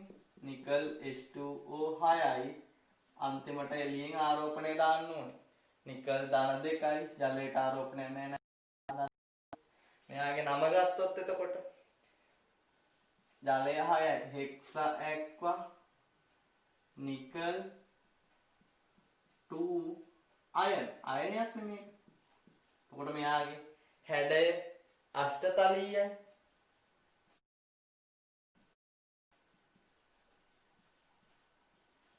හැඩය අෂ්ටතලීයයි. මෙයාගේ සංගත අංකය බැඳලා ඉන්න ලිගන ගණන ගත්තොත් 6යි. ඔය ටික පැහැදිලි නේද? අපි ඊට පස්සේ ඉතින් කොපර් ජලීය ද්‍රාවණයකට ඇමෝනියා දියර එකතු කරනවා. ඇමෝනියා අපි එතන එකතු කරන්නේ ජලීය ඇමෝනියා. ජලීය ඇමෝනියා එක් කරන විට මොකද වෙන්නේ කියලා බලමු. මෙතන වර්ණය මොකද්ද? වර්ණ ඔයගොල්ලන්ට මම එදත් එක දවසක් උදාහරණයකට ගත්තා. නිකල් ජලීය ද්‍රාවණය කොළ පාටයි. හොඳට මතක තියාගන්න. නිකල් රසායනය කොපර් රසායනයට එක සමානයි. මෙතන ජලීය ද්‍රාවණය කොළ පාටයි කොපර් ජලීය ද්‍රාවණය ලා නිල් පාටක් තිබ්බේ. මෙතනින් එහාට කතා කරන ඒවා ටික නිකල් වලයි කොපර් වලයි එක සමානයි. ඒකින්ද තමයි මම මේ දෙන්න එකට කතා කරන්නේ. හරිද? එහෙනම් අපි නිකල් ජලීය ද්‍රාවණයක් ඉන්න තැනට ඇමෝනියා දියර එක් කළොත් මොකද්ද වෙන්නේ? අපි කලිනුත් කොපර් වල වෙච්ච දෙයමයි. ඇමෝනියා ඉන්නේ ඇමෝනියා හයිඩ්‍රොක්සයිඩ් විදියට කියලා කිව්වා. ඇමෝනියම් හයිඩ්‍රොක්සයිඩ් විදියට. එහෙනම් නිකල් හයිඩ්‍රොක්සයිඩ් මුලින්ම අවක්ෂේප ඒක සිද්ධ වෙලා වැඩිපුර ඇමෝනියාට තමයි සංග සංකීර්ණ ලැබෙන්නේ. එහෙනම් කොළ පාට ජලීය ද්‍රාවණයෙන් එන්න ඕනේ කොළ පාට අවක්ෂේපය. එහෙනම් අපි වැඩිපුර ජලීය ඇමෝනියා එක් කරන විට මොකද වෙන්නේ කියලා බලමු. අපි කොපර් වගේමයි කොපර් වලත් කොපර් ජලීය ද්‍රාවණයට ඇමෝනියා දැම්මා මුලින්ම කොපර් හයිඩ්‍රොක්සයිඩ් නිල් වැඩිපුර දාද්දී ඇමෝනියා අණු 4ක් තමයි කොපර් වල සම්බන්ධ වෙලා සංඝ සංකීර්ණය හැදිලා තද නිල් සංඝ සංකීර්ණයක් ගෙන දුන්නේ. නම් නිකල් වලට නිකල් හයිඩ්‍රොක්සයිඩ් තමයි දැන් මොන හැදුනේ. මෙයාට අපි ඇමෝනියා දාද්දී මෙයාගේ නම් ඇමෝනියා අණු 6ක් තමයි සම්බන්ධ වෙන්නේ. OH- වෙනුවට නිකල් එකත් එක්ක ඇමෝනියා අණු 6ක් සම්බන්ධ වෙනවා. OH- ඉවත් වෙනවා. මෙන්න මේක ගත්තොත් නිල් පාට සංගත සංකීර්ණය බලන්න කොපර් වල ඇමෝනියා හදපු සංකීර්ණයක් නිල් මෙයා එක්ක නිකල් එක්ක හදපු සංගත සංකීර්ණයක් ඇමෝනියා නිල්. හැබැයි කොපර් වල නම් ඇමෝනියා අණු 4යි නිකල් වල නම් ඇමෝනියා අණු 6ක් සම්බන්ධ වෙනවා. මේක සංගත සංකීර්ණය අඳින්න පුළුවන් නේ. ජලය වෙනුවට ඇමෝනියා අණු 6ක් තමයි සම්බන්ධ වෙන්නේ. අපි ඊළඟට ගත්තොත් නිකල් ජලීය ද්‍රාවණයකට සාන්ද්‍ර HCl එකතු කරොත් කොපර් වල පිළිවෙලටම තමයි කතා කරන්නේ. දැන් ලේසි කතා කරන්න අපට. සාන්ද්‍ර HCl එකතු කරන විට ජලීය ද්‍රාවණයේ ඉන්නවා ජලාණු 6ක් බැඳිලා. මෙයාට අපි සාන්ද්‍රය Cl දාද්දි මම කිව්වා Cl මයිනස් ලා නම් Cl ඍණ 4යි හැම එකම සම්බන්ධ වෙන්නේ කියලා. ඒක මතක තියාගන්න. ඒක ලේසි එතකොට. එහෙනම් නිකල් එකත් එක්ක Cl 4ක් සම්බන්ධ වෙනවා. අපි සමස්ත ආරෝපණය ගන්නෙ කොහොමද? නිකල් එකේ ආරෝපණය සලකන්න. ධන 2යි. Cl එකක් ඍණ 1 වා 4ක් ඍණ 4යි. එහෙනම් සමස්ත ආරෝපණය කීයද? ඍණ 2ක් එනවා. මෙන්න මේක කහ පාට සංගත සංකීර්ණය. එතකොට ඔයගොල්ලන්ට පේනවා මේ ලක්ෂණ දෙක ගත්තොත් කොපර් වලයි නිකල් වලයි සමානයි. හැබැයි කොපර් නම් ඇමෝනියා එක්ක 4යි වෙනුනේ නිකල් 6යි. එතකොට අපි කොපර් වල කතා කරපු විදියටම කොහොමද? ඇමෝනියා එකතු කරනකොට කොහොමද? වැඩිපුර ඇමෝනියා එකතු කරනකොට කොහොමද? සාන්ද්‍රය Cl යොදනකොට කොහොමද? එතකොට මෙතන සාන්ද්‍රය Cl එක්ක ප්‍රත්‍යාවර්ත ප්‍රතික්‍රියාවක් තමයි සිද්ධ වෙන්නේ. මේක ගත්තොත් එතකොට 6ක් ඉන්නවා නම් අෂ්ට Cl ලත් එක්ක 4යි. එහෙනම් වැඩේ චතුස්තලීයයි. සංගතාංකය 4යි. ඔය ටික එහෙනම් සටහන් කරගන්න. ප්‍රශ්න තියෙනම් අහන්න මොනවා. දැන් කතා කරන්න යන්නේ කොපර්නිකල් සංසන්දනය ගැන. එතකොට මේ වගුව පුරවන්න පුළුවන් වෙන්න ඕනේ දැන් තනියම. දැන් මේකේ අපි මුලින්ම කියලා තියෙන්නේ එකතු කරන දේ කොපර් ධන දෙක නිකල් ධන දෙක. එතකොට දෙන්නටම ජලය එකතු කරද්දී මොකද වෙන්නේ? ලියන්න බලන්න තනියම. කොපර් ජලයත් එක්ක සංගත සංකීර්ණයක් හදනවා ජලාණු 6ක් එක්ක වර්ණයක් මෙතනම දාගන්න. මොන පාටද මේක? ලා නිල් පාට තමයි කියලා දුන්නේ. ළඟට බැඳිලා සංගත සංකීර්ණයක් හැදෙනවා. මේකේ පාට මොන පාටද? මේක කොළ පාටයි. ළඟට ඇමෝනියා බිඳු බිඳු එකතු කරනකොට මුලින් මොකද්ද වෙන්නේ? මෙතන නම් කොපර් හයිඩ්‍රොක්සයිඩ් නිල් පාට අවක්ෂේපය ඇති වුණා. මෙතන නිකල් හයිඩ්‍රොක්සයිඩ් කොළ පාට අවක්ෂේපය ඇති වුණා. අවක්ෂේපන solid S, ජලීය ද්‍රාවණ නම් liquid L. වැඩිපුර දැම්මම මොකද උනේ? කොපර් නම් ඇමෝනියා අණු 4ක් සම්බන්ධ කරගෙන සංගත සංකීර්ණයක් හැදුවා. තද නිල් පාට.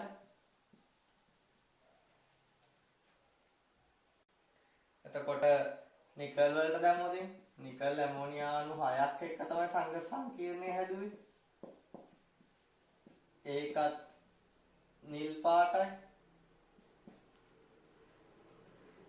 මෙන්න ඊළඟට එන දෙක. ඇමෝනියම් ක්ලෝරයිඩ් ඇමෝනියම් හයිඩ්‍රොක්සයිඩ් මාධ්‍ය H2S දැම්මමයි ආම්ල දැම්මමයි. කාණ්ඩ විශ්ලේෂණයට සම්බන්ධ කරලා තියෙන්නේ. මම කාණ්ඩ විශ්ලේෂණය මල්ලිලා හතර දෙනාට නම් කරලා ඇත්තේ. නංගිට කරලා නැහැ කාණ්ඩ විශ්ලේෂණය. ඔයාලට කාණ්ඩ විශ්ලේෂණය කරලා නැත්නම් මම කාණ්ඩ විශ්ලේෂණයත් වෙනමම අද හරි වෙන දවසක හරි වෙලාවක් කරගෙන කාණ්ඩ විශ්ලේෂණයත් කෙටි ක්‍රමයකින් සින්දු වලින් කියා දෙන්න. එතකොට මෙතන ආම්ලික මාධ්‍යයේදී H2S දැම්මම කවුද අවක්ෂේප වුනේ?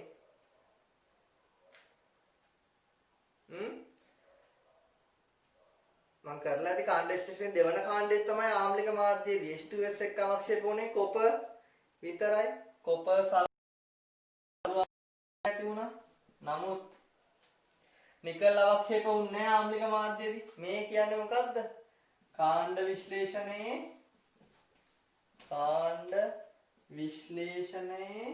දෙක කාණ්ඩය තමයි මේ. මේ මොකද්ද? හතරවෙනි කාණ්ඩය. වාර්ෂික මාධ්‍යයේදී H2S. මේවා හේතුත් එක්ක මම කතා කරා. ඒ ටික මම නැවත කරලා දෙන්නම්. එතකොට අර නංගිට මිස් වුණා මේ ටික. වාර්ෂික මාධ්‍යයේදී දැම්මම වාර්ෂික මාධ්‍යයේදී අපි කිව්වා වැඩි සල්ෆයිඩ් සාන්ද්‍රණයක් එනවා කියලා. එහෙනම් ආම්ලික කොපර් ගෙන දුන්නා නම් වැඩි එකේදී කොහොමත් කොපර් අවක්ෂේප වෙනවා. නිකල් එක ගෙන දුන්නේ එතනදී විතරයි. කෝණංගි මගේ තුන්දනාගම මම කෙටි ක්‍රම වලින් කියා දුන්නා මේ ටික. මතක තියෙන්න ඕනේ මොකද ලබන සතියක් පේපර්ස් පටන් ගන්නවා මේවයි. එතකොට අඩු එකේදී ගෙන දුන්නා නම් කොපර් එක වැඩි එකේදී කොහොමද කියන දෙන්න ඕනේ වාර්ෂික මාධ්‍යයේදී. කාණ්ඩ විශ්ලේෂණයේ හතරවෙනි කාණ්ඩයේදී කොපර් අවක්ෂේප නොඋනේ එයා දෙකේදී අවක්ෂේප වුණ හින්දා. හැබැයි වැරදිලා හරි කොපර් ධන දෙක හතරවෙනි කාණ්ඩයේදී හිටියනම් කොපර් ධන දෙක කොහොමද අවක්ෂේප වෙනවා? මොකද වැඩි සල්ෆයිඩ් සාන්ද්‍රණය යටතේ කොහොමද අවක්ෂේප වෙන හින්දා. එතකොට SO2 දැම්මොතින් මොකද වෙන්නේ? රෙඩොක්ස් SO2 පත් වෙන්නේ සල්ෆේටය බවට ඔක්සිකරණ ඔක්සිහරණ රෙඩොක්ස් ප්‍රතික්‍රියාවලදී. එහෙනම් අඩු වෙන්න පුළුවන් එක්කෙනෙක් ඉන්නේ කවුද? කොපර් ධන දෙකට පුළුවන් SO2 එක්ක කොපර් ධන 1 දක්වා අඩු වෙන්න SO2 සල්ෆේට ධන 6 දක්වා වැඩි වෙන්න පුළුවන්. නමුත් නිකල් වලට අඩු වෙන්න බෑ, නිකල් ධන 1 අවස්ථාවක් නැහැ. එහෙනම් මෙතන නිරීක්ෂණය SO2 එක්ක රෙඩොක්ස් එකක් එක විතරයි. I- ගත්තොත් ඒකත් අපි කලින් කතා කරා. මෙතන සමරියට දාන්නේ කොපර් ධන දෙක විතරයි I- එකත් රෙඩොක්ස් එකක් වෙන්නේ. මොකද කොපර් ධන දෙකට පුළුවන් ධන 1 දක්වා අඩු වෙන්න, I- ට පුළුවන් I2 දක්වා වැඩි වෙන්න. මෙතන කියන්නේ වැඩිපුර I- දානවා කියලා. වැඩිපුර දැම්මම වෙන දේත් අපි කලින් කතා කරා. මෙයා වැඩිපුර I- එක්ක ප්‍රතික්‍රියා කළා. කොපර් අයඩයිඩ් සුදු පාට අවක්ෂේපය හැදෙනවා. I2 ප්‍රතික්‍රියා කරලා I3 මයිනස් රතු දුමුරු පාට බවට පත් වෙනවා. නිකල් ධන දෙකේම නිරීක්ෂණයක් පෙන්වන්නේ නැහැ. අපි දැන් මේ කතා කරේ මේ වෙනම කතා කරේ පොඩි සමරි එකක්. දැන් මම කතා කරන්න යන්නේ නිර්දේශේ අපට කියලා නැහැ, නමුත් පාස් පේපර්ස් වල නිතරම අහපු දැනක් ගැන. DMG කියලා එකක් තියෙනවා. ඇමෝනියා එක්ක DMG දානවා කියලා. DMG කියන්නේ ඩයිමෙතිල් ග්ලයිකොසිමේට්. මේකේ නිරීක්ෂණය විතරක් මතක තියාගත්තාම ඇති. මෙයාගේ බෙන්සින් සම්බන්ධ සංකීර්ණ සංයෝගයක් මේක ව්‍යුහ ගැන දැනගන්න ඕනේ නැහැ. මේ DMG කියන්නේ රතු පාට අවක්ෂේපයක් වෙන දෙයක්. ඒ නිරීක්ෂණය මතක තියාගන්න. ඇමෝනියා DMG එක්ක ඇමෝනියා ඩයිමෙතිල් ග්ලයිකොසිමේට් එක්ක නිකල් රතු පාට අවක්ෂේපයක් දෙනවා. කොපර් දෙන්නේ නැහැ. මේක හඳුනා ගැනීමේ පරීක්ෂණයක් විතර ගන්න පුළුවන් මේ දෙක. අපි කලින් කතා කරේවත් ඔක්කොම ගන්න පුළුවන්. හැබැයි ලක්ෂණ සමාන වුණා. සාන්ද්‍රය Cl දැම්මහම සාන්ද්‍රය ඇමෝනියා එක්ක ජලීය ද්‍රවණ වල නම් වර්ණ වෙනස්. ඊට පස්සේ පොඩි සංඝ සංකීර්ණයක් ගැන නැවත කතා කරන්න ඕනේ. පොටෑසියම් ෆෙරෝසයනයිඩ්. මේක හැදෙන විදිය ගැන තමයි මම මුලින් කතා කරන්නේ. යකඩවල යකඩ ධන දෙක ඉන්නා නම් කියනවා ෆෙරෝ කියලා. අස්ඉක් වගේ ෆෙරස් ෆෙරික් කියලානේ මෙයාට ෆෙරස් ෆෙරික්. ඒ වගේ තමයි මෙතනදී යකඩ ධන දෙක නම් ෆෙරෝ කියලා මතක තියාගන්න. යකඩ ධන තුන නම් ෆෙරී කියලා මතක තියාගන්න. එතකොට මේගොල්ලොන්ට සංගත සංකීර්ණ හදන්න පුළුවන් Cn- ලත් එක්ක. මොකද Cn- කියන්නේ එකසර යුගල් ඉන්න එක්කනේ. එයාටත් ලිගන විදියට ක්‍රියා කරන්න පුළුවන්. එතකොට Fe ධන දෙක සංගත සංකීර්ණයක් හැදුවොතින් Fe Cn ලත් 6ක් තමයි හැම වෙලාවෙම සම්බන්ධ වෙන්නේ. Cn6 ෆෙරස් ධන දෙකයි සයනයිඩ් ඍණ 1 6ක් ඍණ 6යි ඍණ 6යි ධන දෙකයි එහෙනම් ඍණ 4යි. මෙයා ඍණ 1 6ක් සමස්ථාරෝපණය තමයි දාන්නේ. එතකොට ෆෙරී ගත්තොතින් අපි FeCN6ම තමයි. නමුත් ආරෝපණය වෙනස් වෙනවා. මොකද මෙයා ධන 3යි මෙයා ඍණ 1 6ක් එන ඍණ 3. මෙන්න එහෙනම් මෙයාට කියන්නේ ෆෙරෝසයනයිඩ්, මෙයාට කියන්නේ ෆෙරීසයනයිඩ්. මේගොල්ලෝ ඇනායන විදියට හැසිරෙන්න පුළුවන්. මොකද ඍණ ආරෝපණ තියෙන අය. එතකොට මේගොල්ලෝ පොටෑසියම් එක්ක හිටියොතින් පොටෑසියම් කියන්නේ K ධන. එහෙනම් මාරු කරලා ලියමු. පොටෑසියම් වල ධන 1යි Cn FeCN6 සංයෝගයක් විතර ගත්තොතින් මෙයාගේ ධන 1 මෙතනට යනවා, මෙයාගේ ඍණ 4 මෙතනට එනවා. එහෙනම් K4FeCN6 මෙයාගේ නම මොකක්ද? පොටෑසියම් ෆෙරෝසයනයිඩ්.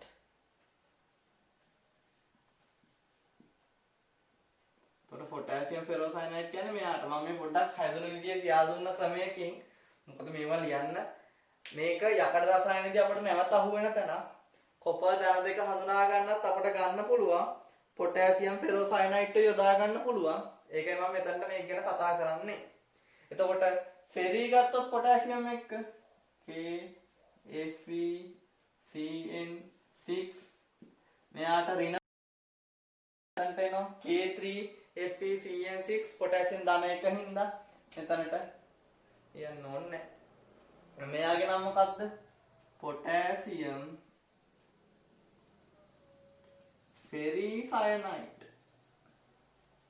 ferrocyanide ferricyanide. එහෙනම් මෙතනදී අපි කතා කරන්නේ මේ සංයෝග දෙකට potassium ferrocyanide දැම්මොත් K4FeCN6 දැම්මොත් මොකද වෙන්නේ කියලා. මේකත් මම ක්‍රමයක් කියා දෙන්නම් ලියන්න. එතකොට මෙයත් එක්ක ප්‍රතික්‍රියා කරන්නේ කොපර් ධන දෙක විතරයි. කොපර් ධන දෙක මෙයත් එක්ක ප්‍රතික්‍රියා කරලා චොකලට් දුඹුරු හොඳට මතක තියාගන්න ෆෙරෝසයනයිඩ් එක්ක කොපර් චොකලට් දුඹුරු දෙනවා. ඇමෝනියම් ඩයිමෙතිල් ග්ලයිසිමේට් එක්ක නිකල් රතු පාට අවක්ෂේපයක් දෙනවා. ඕන මම මේක වෙන විදිය පොඩ්ඩක් පැහැදිලි කරනවා. පොටෑසියම් මෙයා පැහැදිලි කරන්න නෑ. ඔයගොල්ලන්ට හොඳටම තේරෙන්න තමයි මේක කියා දෙන්නේ. K4FeCN6 potassium ferrocyanide අපි කරන්නේ කොපර් ධන දෙක දානවා. එහෙනම් කැටායනේ තමයි අයින් වෙන්න ඕන. පොටෑසියම් ධන එකේවා 4ක් වෙනකොට කොපර් ධන දෙකේ ආරෝපණ කීයක් එන්න ඕනද? මෙතන ඉන්නේ K ධන 4ක්. ධන 4 ආරෝපණයක් ඔක්කොම. එහෙනම් කොපර් ධන දෙකේවා Cu2FeCN6 හදනවා. මෙන්න මේක තමයි චොකලට් දුඹුරු අවක්ෂේපය. නම් නිරීක්ෂණ හොඳට මතක තියාගන්න. පොටෑසියම් ෆෙරෝසයනයිඩ් එක්ක කොපර් ධන දෙක චොකලට් දුඹුරු අවක්ෂේපයක් දෙනවා. නිකල් ධන දෙක නිරීක්ෂණයක් දෙන්නේ නැහැ. එහෙනම් ඔය ටිකක් සටහන් කරගන්න.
ක්‍රෝමියම් රසායනය ගැන තමයි කතා කරන්නේ.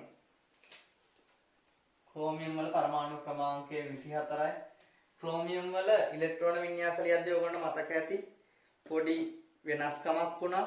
අර්ධ පිරීම ස්ථායි වෙන්න සැකසුණා 3D5 4s1 විදියට වින්‍යාසය. මේ විදියම ක්‍රියාවලියක් කොපර් වලත් වුණා 3D10 4s1 විදියට. මෙතන 3D4 4s2 තමයි ඉන්නේ. 4s2 වලින් එකක් මෙයාට දෙනවා මොකද අර්ධ පිරීම ස්ථායි වෙන්නේ. එතකොට ක්‍රෝමියම් සැලකුවොතින් ක්‍රෝමියම් වල අපි ඔක්සිකරණ අවස්ථාව සලකමු. මම කලින් දවසේ මේ ගුණ ගැන ඔක්කොම කතා කරා D ගොනුවේ මූල ද්‍රව්‍ය වල පොදු ගුණ ගැන. එතකොට ක්‍රෝමියම් වල ඉන්නවා ක්‍රෝමියම් ධන 2, ක්‍රෝමියම් ධන 3. මේගොල්ලෝගේ ජලීය ද්‍රාවණ මම වර්ණ මතක තියෙන්න ඕනේ දෙන්නගෙම. ක්‍රෝමියම් ධන 2 ජලීය ද්‍රාවණය ගත්තොත් නිල් පාටයි. ධන 3 ගත්තොත් දම් පාටයි.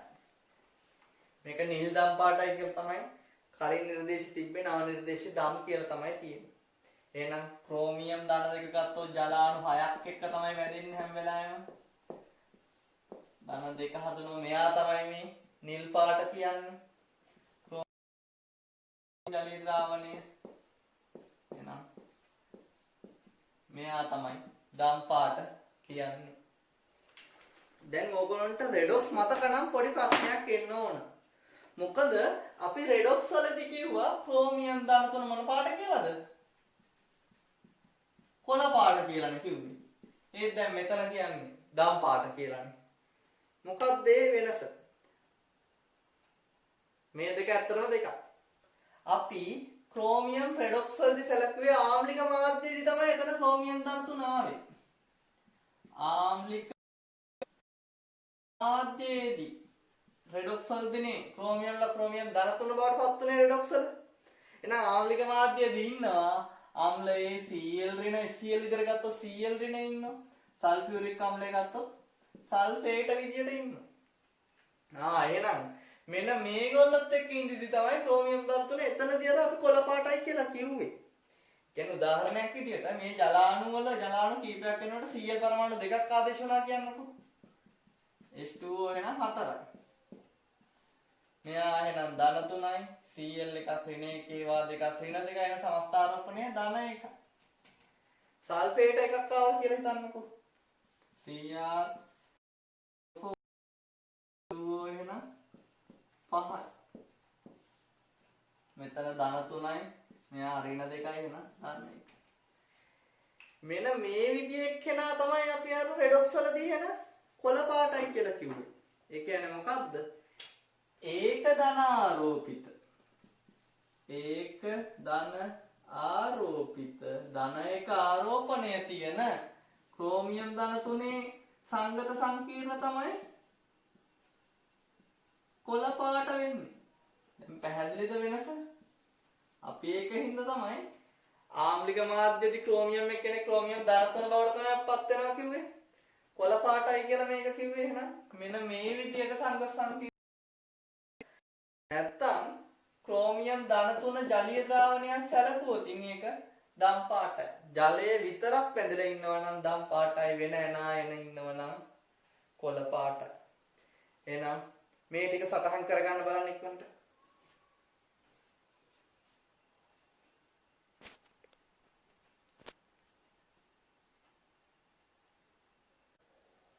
දැන් අපි කලින් විදිහටම කතා කරන්න යන්නේ. දැන් අපි ක්‍රෝමියම් ජලීය ද්‍රාවණය ගැන කතා කරා. දැන් අපි එතකොට කතා කරන්න යන්නේ මේ ක්‍රෝමියම් ජලීය ද්‍රාවණයට ඇමෝනියා දැම්මම මොකද වෙන්නේ කියලා තමයි දැන් කතා කරන්න යන්නේ. අපි එහෙනම් බලමු. ජලීය ඇමෝනියා එකතු කරනකොට මුලින්ම වෙන්නේ මොකද්ද? මොන ක්‍රෝමියම් ධන 3 ජලීය ද්‍රාවණයේ ඉන්නවා. එතකොට ඇමෝනියා කියන්නේ ඇමෝනියම් හයිඩ්‍රොක්සයිඩ්. එතකොට මෙතන OH- 3ක් තමයි එන්නේ.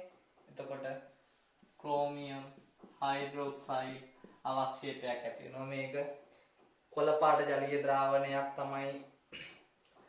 ඇනයන් ඉන්නවනම් අපි කියලා කිව්වේ හොඳට මතක තියාගන්න ක්‍රෝමියම් හයිඩ්‍රොක්සයිඩ් එකක් කොළ පාට අවක්ෂේපයක්මයි. මේක කැත කොළ පාට අවක්ෂේපයක්. හරිද? මෙයා ගැන අපි විශේෂයෙන් කතා කරන්න ඕන. මෙතන නව නිර්දේශ නම් මේක නිල් කොළ පාට කියලා හඳුන්වලා තියෙනවා. මේක කලින් නම් කොළ පාට විතරක් කියලා තමයි කිව්වේ. නව නිර්දේශ නිල් කොළ කියලාත් මේක කියනවා. ඔයගොල්ලන්ට පේපර්ස් වලවත් කොළ කියලා මෙයා කොළ කියලා ගන්න ඕන. කොළ පාට අවක්ෂේපයක් කිව්වොත් මෙයාත් ගන්න පුළුවන්. හරිද? එතකොට දැන් මේ ක්‍රෝමියම් හයිඩ්‍රොක්සයිඩ් ගැන විශේෂයෙන් අපි කතා කරන්න ඕන. මෙයාට වැඩිපුර ඇමෝනියා දැම්මම දිය වෙනවද කියලා අපි දැන් කතා කරන්න ඕන. ඊට අමතරව ඔයගොල්ලන්ට මතක ඇති මං උභයගුණී ලෝහ ගැන ඔයගොල්ලන්ට කතා කරද්දී කිව්වා ක්‍රෝමියම් හයිඩ්‍රොක්සයිඩ් කියන්නේ ක්‍රෝමියම් ලෝහය උභයගුණී නොවුනට ක්‍රෝමියම් හයිඩ්‍රොක්සයිඩය වැඩිපුර සෝඩියම් හයිඩ්‍රොක්සයිඩ් තුල දිය වෙනවයි කියලා මං කිව්වා. ඒක විශේෂ ලක්ෂණයක් ක්‍රෝමියම් හයිඩ්‍රොක්සයිඩ් වල. එතකොට දැන් මේ ක්‍රෝමියම් හයිඩ්‍රොක්සයිඩ් අවක්ෂේපයට ජලීය ඇමෝනියා දැම්මොතින් මෙයා මේ අවක්ෂේපය දිය වෙන්නේ නැහැ. දිය නොවේ. ඔන්න අපි දැන් සලකමු මේක පරීක්ෂණයක් විතර කරනවා කියලා. ඔන්න ක්‍රෝමියම් හයිඩ්‍රොක්සයිඩ් අවක්ෂේපයේ ඉන්නවා. මෙයාට අපි ජලීය ඇමෝනියා දැම්මොතින් දිය වෙන්නේ නැහැ. දිය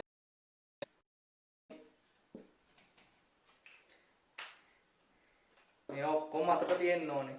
මෙයාට අපි සාන්ද්‍ර ඇමෝනියා දැම්මොත් තමයි දිය වෙන්නේ. අපි සාන්ද්‍ර ඇමෝනියා දැම්මොතින් ක්‍රෝමියම් එක ඇමෝනියා අණු 6ක් සම්බන්ධ කරගෙන සංගත සංකීර්ණයක් හදලා ද්‍රාව්‍ය තත්ත්වයට පත් වෙනවා. ආරෝපණ දාපු විදිය මතකනේ. ක්‍රෝමියම් වල ධන 3යි. ඇමෝනියා වල ආරෝපණයක් නැහැ. එහෙනම් සමස්ත ආරෝපණය ධන 3 තමයි එන්නේ. එතකොට මෙතන විශේෂත්වය මොකද්ද? ජලීය ඇමෝනියා වල ක්‍රෝමියම් හයිඩ්‍රොක්සයිඩ් අවක්ෂේපය දිය උනේ නැහැ. දිය උනේ සාන්ද්‍ර ඇමෝනියා වල. ඒක හොඳට මතක තියාගන්න ඕන.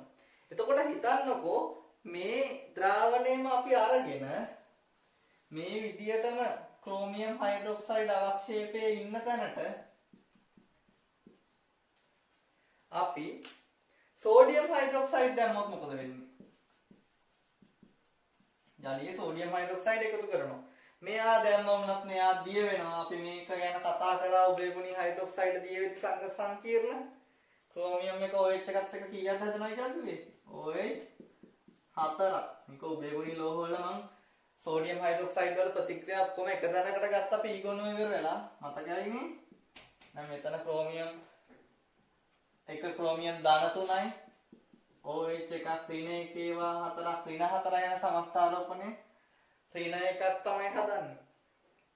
මේ විදියට ක්‍රෝමියම් වැඩිපුර සෝඩියම් හයිඩ්‍රොක්සයිඩ් තුලත් දිය වෙනවා. ක්‍රෝමියම් හයිඩ්‍රොක්සයිඩ් අවක්ෂේපය සාන්ද්‍ර ඇමෝනියා තුලත් දිය වෙනවා. නමුත් ජලීය ඇමෝනියා තුල දිය වෙන්නේ නැහැ. හොඳට මතක තියාගන්න. මේ ක්‍රෝමියම් ඇමෝනියා එක්ක හදන සංගත සංකීර්ණය කහ පාටයි.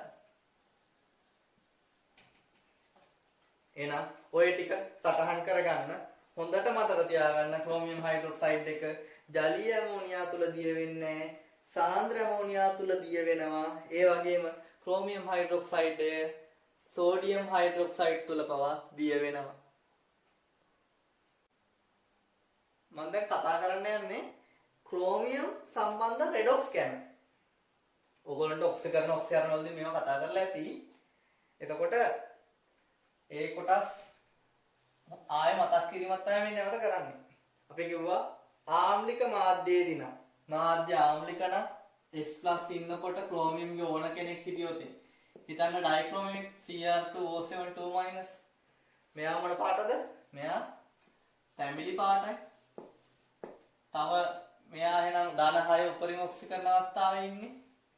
මෙයා ඔක්සි හරණය වෙන ඔක්සිකරණ අපි හයිඩ්‍රජන් පෙරොක්සයිඩ් ඉන්නවා කියලා ගමු. ආම්ලික මාධ්‍යදී ක්‍රෝමියම් කවුරු බවටද? මාධ්‍ය ආම්ලික නම් අපි කිව්වේ ක්‍රෝමියම් ලගේ Cr ධන 3 බවට තමයි පත් වෙන්නේ. බාෂ්මික නම් ක්‍රෝමේටය බවට CrO2 බවට තමයි පත් වෙනවා කියලා කිව්වේ. ආම්ලික මාධ්‍යයේදී ක්‍රෝමියම් ධන 3 මොන පාටද? කොළ පාටයි. ක්‍රෝමේටය කහ පාටයි. එතකොට මේවා මතක තියෙනවනේ නේද? ඩයික්‍රෝමේටයට ආම්ලික මාධ්‍යයේදී හයිඩ්‍රජන් පෙරොක්සයිඩ් එක හිටියොත් මොකද වෙන්නේ? ඩයික්‍රෝමේටය Cr ධන 3 කොළ පාට බවට පත් වෙනවා. එයා ඔක්සි හරණය වෙනවා ධන 6 ඉඳන් ධන 3ට. එතකොට හයිඩ්‍රජන් පෙරොක්සයිඩ්ට මොකද වෙන්නේ? දැන් මෙයා ඔන අඩු වුණා. එහෙනම් මෙයා වැඩි වෙන්න ඕනේ. ඔක්සිජන් ඍණ එකේ ඉන්නේ. වැඩි වෙන්න පුළුවන් කවුරු බවටද? ඔක්සිජන් වායුව බවට බිඳුවට. එහෙනම් මෙතන ඔක්සි කරණයක් වෙද්දී දැන් මෙයා ක්‍රෝමියම් ධන 6 ඉඳන් ධන 3ට ඔක්සි හරණයක් වෙනවා. මොකද ඔක්සිකරණ ඔක්සිහරණ ප්‍රතික්‍රියාව වෙන්න නම් ඔක්සිකරණය වෙන ප්‍රභේදයක් වගේම ඔක්සිහරණය වෙන ප්‍රභේදයකුත් ඉන්න ඕන. මෙතන මම විශේෂයෙන් කතා කරන එක තැනක් ගැන ඩයික්‍රොමේටය. ආම්ලික මාධ්‍යයේදී Cr ධන 3 තැඹිලි පාට එක්කෙනා කොළ පාට බවට පත් වෙද්දී එකපාර මේක වෙන්නේ නැහැ. තැඹිලි පාට එකපාර කොළ වෙන්නේ නැහැ ප්‍රතික්‍රියාව වෙද්දී අතරමැද නිල් පාට සංයෝගයක් හදලා තමයි කොළ වෙන්නේ. එක විශේෂයෙන් මතක තියාගන්න අතරමැද CrO5 කියලා කොළ පාට එකක් බවට පත් වෙලා තමයි CrO5 නිල් පාට සංයෝගයක් බවට අතරමැද පත් වෙලා තමයි කොළ පාට Cr ධන 3 බවට විඝටනයක් වෙන්නේ. මේ CrO5 කියන එක නා හැදලා තියෙන්නේ මෙන්න මේ විදියට. ඔක්සිජන් එකක් ඉන්නවා ඩබල් බොන්ඩ් එකකින් අනිත් ඔක්සිජන්ලා තනි බන්ධන වලින් බැඳලා. මෙන්න මේ විදිය සංයෝගයක් බවට බිඳ වැටලා තමයි පත් වෙන්නේ. මම ඒක මෙතනලුත් අඳිනවා. CrO5 කියන සංයෝගය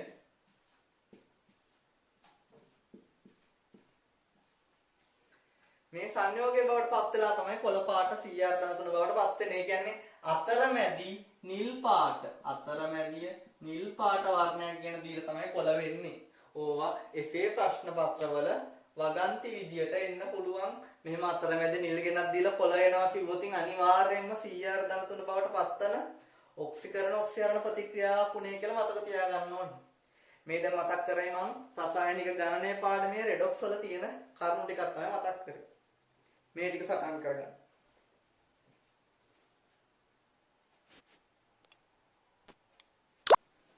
මැංගනීස් ගැන තමයි අපි දැන් කතා කරන්නේ සංඝ සංකීර්ණ ගැන. මැංගනීස් එකේ තියෙන්නේ මැංගනීස් ධන දෙක ජලීය ද්‍රාවණය ගැන තමයි කතා කරන්න තියෙන්නේ. පරමාණු ක්‍රමාංකය 25යි. අපි කතා කරා මැංගනීස්ගේ ද්‍රවාංකතාවකාංකය තමත් අඩු වෙනවා කියලා. එතකොට මේ මැංගනීස් ධන දෙක ජලීය ද්‍රාවණයක් ගත්තොත් කලින් ඒ වගේමයි ජලාණු 6ක් සම්බන්ධ වෙලා තමයි සංඝ සංකීර්ණය හදන්නේ. Mn H2O6යි සමස්ථාරෝපණය ධන දෙකයි. මේකේ වර්ණය ගැන පොඩි ප්‍රශ්න ටිකක් තියෙනවා නිර්දේශ.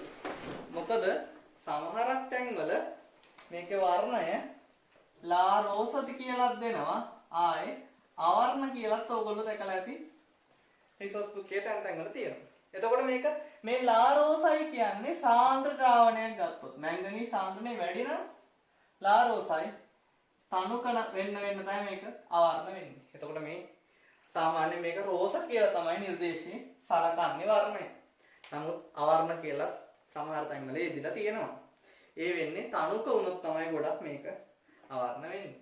එතකොට මේ විදිය තියෙන මැංගනීස් ජලීය ද්‍රාවණයට අපි ඇමෝනියා එක්කලෝති. ජලීය ඇමෝනියා දැම්මොති. ජලීය ඇමෝනියා කියන්නේ ඇමෝනියම් හයිඩ්‍රොක්සයිඩ්. එතකොට මේ Mn ධන දෙක ඉන්න තැනට OH ලා තමයි ඉන්නේ මුලින්ම. අපි කතා කරා ඒවා ගැන. මැංගනීස් හයිඩ්‍රොක්සයිඩ් සුදු පාට අවක්ෂේපය. මොකද ජලීය ද්‍රාවණයේ ආවරණ නම් අවක්ෂේපය සුදු පාටයි. වර්ණවත් නම් ඒ වර්ණයෙන් තමයි කියන දෙන්නේ. එහෙනම් මේක සුදු පාට අවක්ෂේපයක් වෙන්නත් පුළුවන්. නැත්නම් ලා රෝස ක්‍රීම් පාට අවක්ෂේපයක් වෙන්නත් පුළුවන්. සුදු පාට කියලා කියන්න අපල මොකද තනුක ද්‍රාවණ හිටියොත් අවක්ෂේපය සුදු පාට වෙන්න පුළුවන්. සාන්ද්‍ර හිටියොත් රෝස පාට, ලා සුදු ක්‍රීම් පාටට හුරු අවක්ෂේපයක් තමයි මෙතන ගෙනත් දෙන්නේ. මේක නිර්දේශය නම් තියෙන්නේ ක්‍රීම් පාට කියලා තමයි නව නිර්දේශයේ දීලා තියෙන්නේ. ඒ රිසෝස් බුක් එකේ තැන් වල මේ වගේ වර්ණ විවිධ වර්ණම දීලා තියෙනවා. සුදු කියලා තියෙනවා, ක්‍රීම් පාට කියලා තියෙනවා. හරිද? එතකොට මෙන්න මේ මැංගනීස් හයිඩ්‍රොක්සයිඩ් ගැන තමයි දැන් මේ අපි කතා කරන්න යන්නේ. මේ මැංගනීස් හයිඩ්‍රොක්සයිඩ් ගත්තොත් මෙයාට වැඩිපුර තනුක ඇමෝනියා දැම්මත් සාන්ද්‍ර ඇමෝනියා දැම්මත් මෙයා දිය වෙන්නේ නැහැ. හොඳට මතක තියාගන්න. දිය නොවේ. මෙයා දිය නොවන අවක්ෂේපයක්. අපි කලින් කතා කරපු දෙකම දිය වුණා. කොපර් නිකල් දෙන්නම දිය වුණා. ක්‍රෝමියම් ගත්තොත් සාන්ද්‍ර ඇමෝනියා තුල දිය වුණා. ඊට අමතරව ක්‍රෝමියම් වල හයිඩ්‍රොක්සයිඩය තනුක සෝඩියම් හයිඩ්‍රොක්සයිඩ් තුලත් දිය වුණා. නම් මෙයාට අපි තනුක සෝඩියම් හයිඩ්‍රොක්සයිඩ් දැම්මොත් මෙයා දිය වෙනවද? නෑ. මොකද මෙයා උභය ගුණී නෙවෙයි. එහෙනම් මෙයාත් දිය නොවේ. මේ විදිහටම හයිඩ්‍රොක්සයිඩ් අවක්ෂේප වැඩිපුර සෝඩියම් හයිඩ්‍රොක්සයිඩ් එක වගේම ඇමෝනියා එක්ක දියන ඕන සිලබස් එකේ තව එක්කෙනෙක් ඉන්නවා ඒ තමයි යකඩ. අපි ඊළඟට කතා කරන්නේ යකඩ රසායනය ගැන. යකඩයි මැංගනීසුයි දෙන්නගේ ලක්ෂණ ටිකක් සමානයි. ඊළඟට මම නැවත විශේෂයෙන් කතා කරනවා මේ මැංගනීස් හයිඩ්‍රොක්සයිඩ් අවක්ෂේපය ගැන. එහෙනම් එයා වැඩිපුර ඇමෝනියා තුලවත් සෝඩියම් හයිඩ්‍රොක්සයිඩ් තුලවත් දිය වෙලා සංඝ සංකීර්ණ ගැන දෙන්නේ නැහැ. මේවා හොඳට මතක තියෙන්න ඕන. ඊළඟට මේ මැංගනීස් හයිඩ්‍රොක්සයිඩ් අවක්ෂේපය වායු ගෝලයට නිරාවරණය වුණොත් වායු ගෝලයේ නිරාවරණය වෙලා වාතයට නිරාවරණය වෙලා තිබ්බොත් වායු ගෝලයේ නිරාවරණය වුණොත් මොකද වෙන්නේ? මෙයා වායු ගෝලයේ තියෙන ඔක්සිජන් එක්ක ප්‍රතික්‍රියා කරලා ඔක්සිකරණය වෙනවා. ධන දෙක අවස්ථාවේ O2 කළු දුඹුරු අවක්ෂේපයේ බවට පත් වෙනවා. එහෙනම් මොකද්ද වෙන්නේ? මෙයා වාතයේ තිබ්බොත් ටික වෙලාවක් යනකොට සුදු පාට අවක්ෂේපය කළු දුඹුරු වෙනවා. ඔක නිතර අහන දෙයක් තමයි වගන්තියක් විතර නිතර රචනා ප්‍රශ්න පත්‍රයේ මේක ඇවිල්ලා තියෙනවා. එහෙනම් වායු ගෝලයේ නිරාවරණය වුණාම කළු දුඹුරු වෙනවා කිව්වොත් අපට ගන්න පුළුවන් මැංගනීස් හයිඩ්‍රොක්සයිඩ් තමයි ඉඳලා තියෙන්නේ කියලා. යකඩවලත් මේ විදිහම වායු ගෝලයේ හැමුවේ ඔක්සිකරණ අපට කතා කරන්න තියෙනවා. එහෙනම් මේ ටික සටහන් කරගන්න.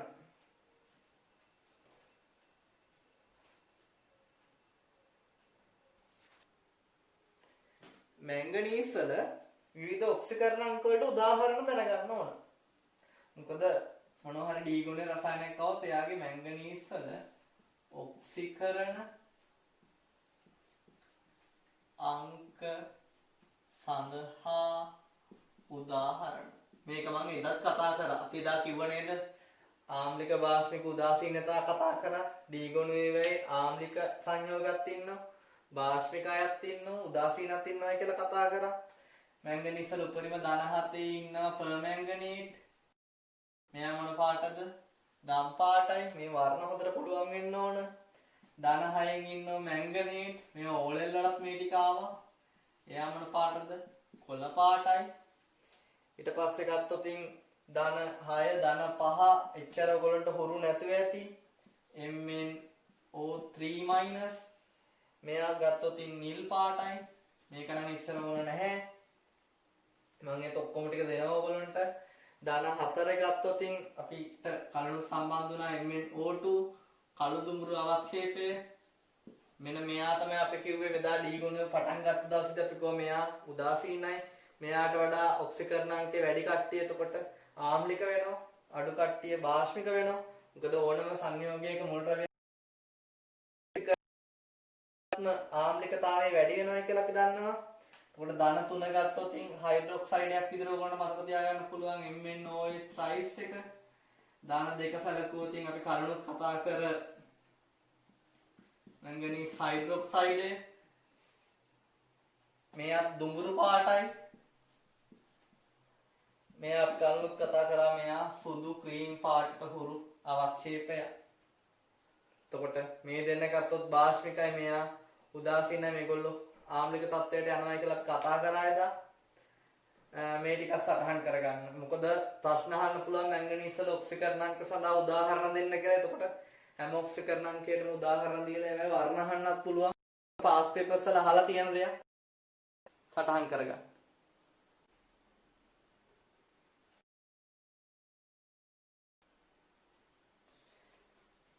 මැංගනීස් වල මැංගනේට් අයනයෙන් ස්ථායීතාවය ගැන තමයි කතා කරන්න යන්නේ.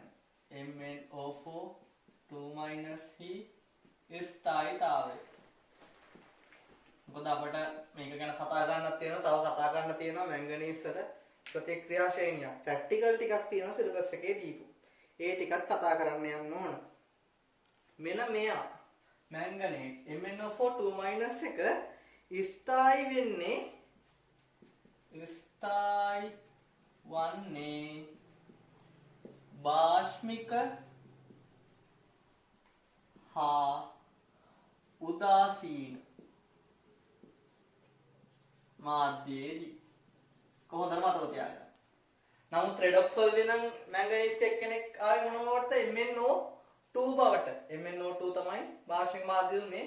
නමුත් මෙයත් MnO4 එකත් භාෂ්මික උදාසීන මාධ්‍යයේදී ස්ථායි වෙනවා. එතකොට මෙයා ඉන්න තැනට අපි දැම්මොතින් අම්ලයක්. මෙයාට මොකද වෙන්නේ කියලා තමයි අපි දැන් කතා කරන්න යන්නේ. මෙයාගේ බලන්න ඔක්සිකරණ අවස්ථාව ධන 6 ඉන්නේ. මෙයාට ධන 7ට වැඩි වෙන්නත් පුළුවන් ආයේ අඩු වෙන්නත් පුළුවන් ධන 4ට. මෙන්න මේක විශේෂ අවස්ථාවක් දැන් කතා කරන්න යන්නේ මේ MnO42- මැංගනේට් අයනයේ කොළ පාට දීදාකරණයක් දක්වනවා ආම්ලික මාධ්‍යයේදී. මාධ්‍ය ආම්ලික කරෝතින් මෙයාගේ ධන 6 ඔක්සිකරණ අවස්ථාවේ ඉන්න එක්කෙනා ධන 7 ඉන්න පර්මැංගනේටය දක්වා ඔක්සිකරණය වෙන්නත් පුළුවන්. මෙයාට ධන 6 ඉඳන් අඩු වෙන්නත් පුළුවන්. ධන 4 ඉන්න මැංගනීස් ඩයොක්සයිඩ් MnO2 කළු දුඹුරු අවක්ෂේපය බවට ධන 4 අවස්ථාවට හරණය වෙන්නත් පුළුවන්. ඔක විශේෂයෙන් මතක තියාගන්න. මැංගනේට් අයනයේ දීදාකරණය මේවා අනිවාර්යයෙන්ම තුලිත කරලා පෙන්වන්න ඕනේ. මම ඔයගොල්ලන්ට ෂෝට් නෝට් එකක් කෙටි ක්‍රම මගින් දීලා තියෙන්නේ මේකට තුලිත කිරීම වලට. එතකොට මේ කරුණ විශේෂයෙන් මතක තියාගන්න. මැංගනේට් අයනයේ ස්ථායි වෙන්නේ භාෂ්මික උදාසීන මාධ්‍යයේදී. මාධ්‍ය ආම්ලික වෙනවත් එක්කම මෙයා දීදාකරණ ප්‍රතික්‍රියාවක් දක්වනවා. දීදාකරණයක් කියන්නේ මොකද්ද? එකම ප්‍රභේදය ඔක්සිකරණයටත් ඔක්සිහරණයටත් ලක් වෙන එක තමයි දීදාකරණයක් කියලා හඳුන්වන්නේ. එහෙනම් මේක සටහන් කරගන්න. ඊළඟට අපිට කතා කරන්න තියෙන්නේ මැංගනීස් සම්බන්ධ ප්‍රැක්ටිකල් ටික. මොකද කෙමිස්ට්‍රි වල තියෙන ප්‍රැක්ටිකල් බුක් එකකුත් ප්‍රැක්ටිකල් ගයිඩ් එකක් තියෙනවා. ඒකේ අපිට මැංගනීස් කින් සම්බන්ධ ප්‍රැක්ටිකල් ටිකක් තියෙනවා. ඒවත් මම ඔයගොල්ලන්ට වෙනම ටියුට් එකකින් ආයෙ නැවත කරනවා මෙතන කරනවට අමතරව.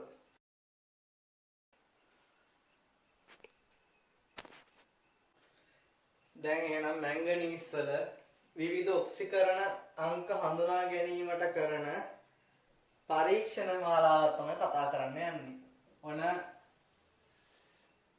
පරීක්ෂණ නලයක තියෙනවා මැංගනීස්ගේ ධන 7 ඔක්සිකරණ අවස්ථාවේ පර්මැංගනේට්. මේක පොටෑසියම් පර්මැංගනේට් කියලා හිතන්නකො. KMnO4 විතර තමයි සංයෝගයේ ඉන්නේ. මෙයාට අපි භස්මයක් දානවා. KOH දානවා. KOH දැම්මම ස්ථායි වෙන්නේ කවුද? අපි කලින් කතා කරා. මැංගනේට් ස්ථායි වෙන්නේ. එහෙනම් KMnO4 ඉන්න තැනට අපි KOH දැම්මොතින් මොකක්ද වෙන්නේ? කල්පනා කරන්න බලන්න. මෙයා මැංගනේටය බවට O2- ධන 7 ඉඳන් ධන 6ට ඔක්සි මොකද වෙන්නේ? ඔක්සි හරණයක් වෙනවා. එහෙනම් ඔක්සිකරණය වෙන කෙනෙකුත් ඉන්නේ අපේ. කවුද ඔක්සිකරණය වෙන්නේ? KOH ගේ ඔක්සිජන් ඍණ දෙකේ ඉන්නේ. එයා එහෙනම් ඔක්සිජන් වායුව බවට බිඳුවට ඔක්සිකරණයක් වෙනවා. මෙන්න මේ පරීක්ෂණ මාලාව හොඳට මතක තියාගන්න. මේවා වගන්ති ප්‍රශ්න වල තමයි ගොඩාක් දැනට නම් පාස් පේපර්ස් වල එදිලා තියෙන්නේ. ඒතර මේක තුලිත කරලා ලියලා පෙන්නන්න ඕන. තුලිත වෙන්නේ මෙතන මං සංයෝගයේ විදියට ලියනවා K2MnO4 කියලා. මොකද තුලිත කරලම ලියා ගන්න විභාගයේදී ඉනෝගනික් වල අනිවාර්යයෙන්ම තුලිත කරලා පෙන්නන්න ඕන. ඒකට කෙටි ක්‍රම ටික මම ඔයගොල්ලන්ට නැවත දෙන්නම්. කොහොමද මේ රෙඩොක්ස් තුලිත කිරීම කරන්න කියලා. මම මෙතන රෙඩොක්ස් තුලිත කිරීම කතා කරන්න යන්නේ නැහැ. මොකද තව පාඩම දිග වැඩි වෙන හින්දා. එතකොට බලන්න තුලිතද කියලා. එතකොට KOH K2 4යි දෙකක් එන්න ඕනේ. මෙතනට 4ක් ආවම හරියි. අර දෝ තුලිත කරගන්න ඕන. මොකද තුලිතක වෙන්නේ නැත්තම් ලකුණු දෙන්නේ නැහැ.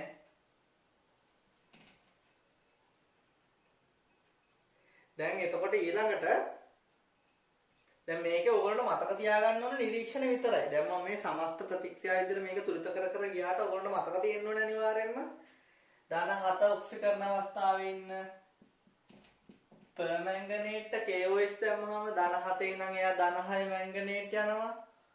ඔක්සිජන් පිට වෙනවා. එහෙනම් නිරීක්ෂණය මොකක්ද? වායු බුබුලු පිට වෙනවා. එහෙනම් මෙතනදී නිරීක්ෂණය වෙන්නේ O2 පිට වේ. එතකොට මේකෙන් එන එක අපි ගමුකෝ. මෙයාගෙන් එන ද්‍රාවණය කවුද? මෙයාගෙන් අපට එන්නේ එතකොට මැංගනේට් MnO4 2- තමයි ඉන්නේ ධන 6 අවස්ථාවේ මැංගනේට්. මෙයාට අපි KOH දාලානේ තියෙන්නේ. ඒ කියන්නේ භාෂ්මික මාධ්‍ය තියෙන්නේ. භාෂ්මික මාධ්‍යදී දාමු H2O2. භාෂ්මික මාධ්‍යදී රෙඩොක්ස් එකක් වුණොත් පත් වෙන්නේ මොනව බවටද? භාෂ්මික මාධ්‍යදී ඔන ඉන්නවා MnO4 2- අපි භාෂ්මික මාධ්‍යදී දා මොකද වෙන්නේ? රෙඩොක්ස් වලදී ඉගෙනගෙන ඇති භාෂ්මික මාධ්‍යයේදී රෙඩොක්ස් එකක් වෙනකොට මැංගනීස් සම්බන්ධ ඕන එකක් පත් වෙන්නේ මොන බවටද? MnO2 කළු දුමුරු අවක්ෂේපයේ බවට. එහෙනම් එයා ධන 6 ඉඳන් ධන 4ට ඔක්සි හරණය වෙද්දී ඔක්සිකරණය වෙන්නේ කවුද? හයිඩ්‍රජන් පෙරොක්සයිඩ් ඍණ එකේ ඉන්නවා. එහෙනම් එයාට ඔක්සිජන් වායුව බවට ඔක්සිකරණය වෙන්න පුළුවන්. එහෙනම් මෙතන නිරීක්ෂණයත් මොකක්ද? ඔක්සිජන් වායු බුබුලු පිට වීම තමයි.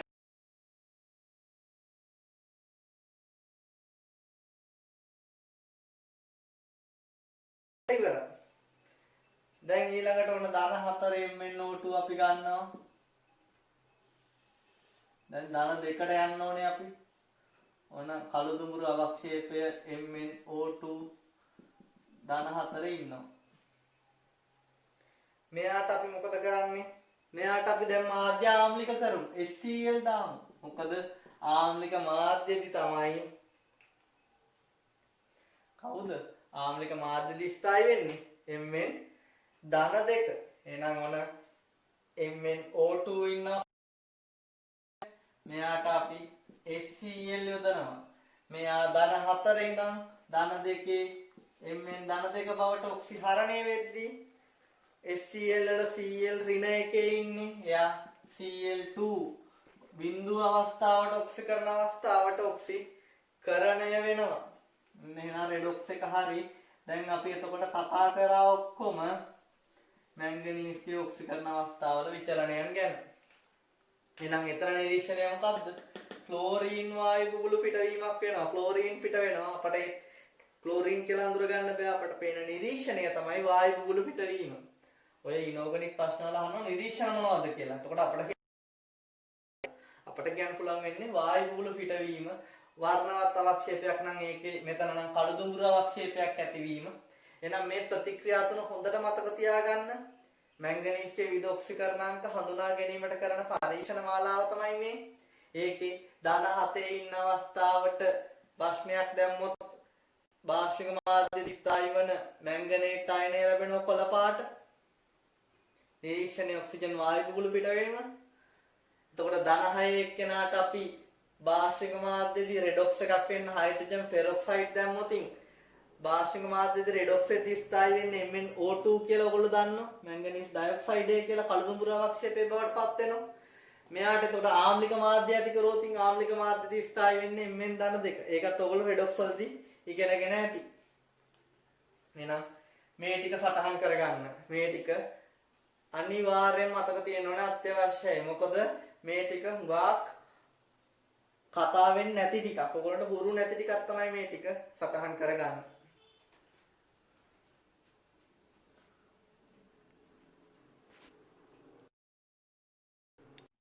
අපි දැන් මෙතන කතා කරේ මැංගනීස්ගේ තවත් රෙඩොක්ස් එකක් ඔක්සිකරණ ඔක්සිහරණ ප්‍රතික්‍රියාවක් ගැන. මැංගනීස් ධන 2 අයන ඉන්නවලට ලෙඩ් ඔක්සයිඩ් දාලා නයිට්‍රික් අම්ල මාධ්‍ය රත් කරාම නිරීක්ෂණයේ විදියට පරීක්ෂණ නලයේ උඩු පාට උඩට දම් පාට වෙලා යනවා. දැන් පරීක්ෂණ නලය මේකයි කියලා හිතන්නකෝ. පරීක්ෂණ නලය මේ උඩු පැත්ත මේ උඩු ටික දම් පාට වෙනවා. මේ නිරීක්ෂණය ලැබෙන්න හේතුව තමයි අපි මේ කතා කරේ. එතකොට මෙතනදී වෙන්නේ මැංගනීස් ධන 2 එක ධන 7 අවස්ථාවට ඔක්සිකරණය වෙද්දී ලෙඩ් ඔක්සයිඩය ධන 4 ඉඳන් ධන 2ට ඔක්සිකරණය වෙනවා. එතකොට මෙතනදී හැදිච්ච මේ පර්මැංගනේට් අයන දම් පාට පර්මැංගනේට් අයන හින්දා මේ විදිහට නිරීක්ෂණයක් ලැබෙන්නේ. එතකොට මෙතනදී නයිට්‍රික් අම්ල මාධ්‍යම අවශ්‍යයි. මෙතන නයිට්‍රික් අම්ලය නම් රෙඩොක්ස් වලට සහභාගී වෙන්නේ නැහැ. එයා දෙන්නේ ආම්ලික මාධ්‍ය සැපයීම තමයි සිද්ධ කරන්නේ. රෙඩොක්ස් එක වෙන්නේ මැංගනීස් ධන 2 ධන 7ට ඔක්සිකරණය වෙද්දී ලෙඩ් වල ලෙඩ් ධන 4 ධන 2ට ඔක්සිහරණය වෙනවා. රෙඩොක්ස් ප්‍රතික්‍රියාව එක තුලිත කරලා පෙන්වීම අත්‍යවශ්‍යයි. හරිද? එහෙනම් ওই ටික තමයි අපිට කතා කරන්න තියෙන්නේ මැංගනීස් රසායනය යටතේ. මීට අමතරව මම ඔයගොල්ලන්ට ටියුට් එකකුත් දීලා ඇති SPD ඔක්කොම ෂෝට් නෝට් කරලා පිටු 35කට මුළු නිර්දේශයේම ඉනෝගනික් ටික කාණ්ඩ විශ්ලේෂණ ඔක්කොම ඇතුල් කරලා දීලා ඇති ටියුට් එකක්. ඒකේ මම මේක වෙනුවට ලන්ඩන් A level වල අහපු එකක් තියෙනවා. අපේ A level සිලබස් එකේ නම් මේක තියෙන්නේ. මෙතනින් විතරයි දැනට පාස් පේපර්ස් ඇවිල්ලා තියෙන්නේ මේ නිරීක්ෂණය සම්බන්ධව. නමුත් පිටරට විභාගවල මේ නිරීක්ෂණයම දෙන බිස්මත් සම්බන්ධ තව රෙඩොක්ස් එකක් තියෙනවා. ඒක මම නිර්දේශ නැති හින්දා මෙතන ඔයගොල්ලන්ට කතා කරන්න යන්නේ නැහැ. ඒක මම ඔයගොල්ලන්ට දුන්න ටියුට් එකේ අන්තර්ගත කරලා ඇති.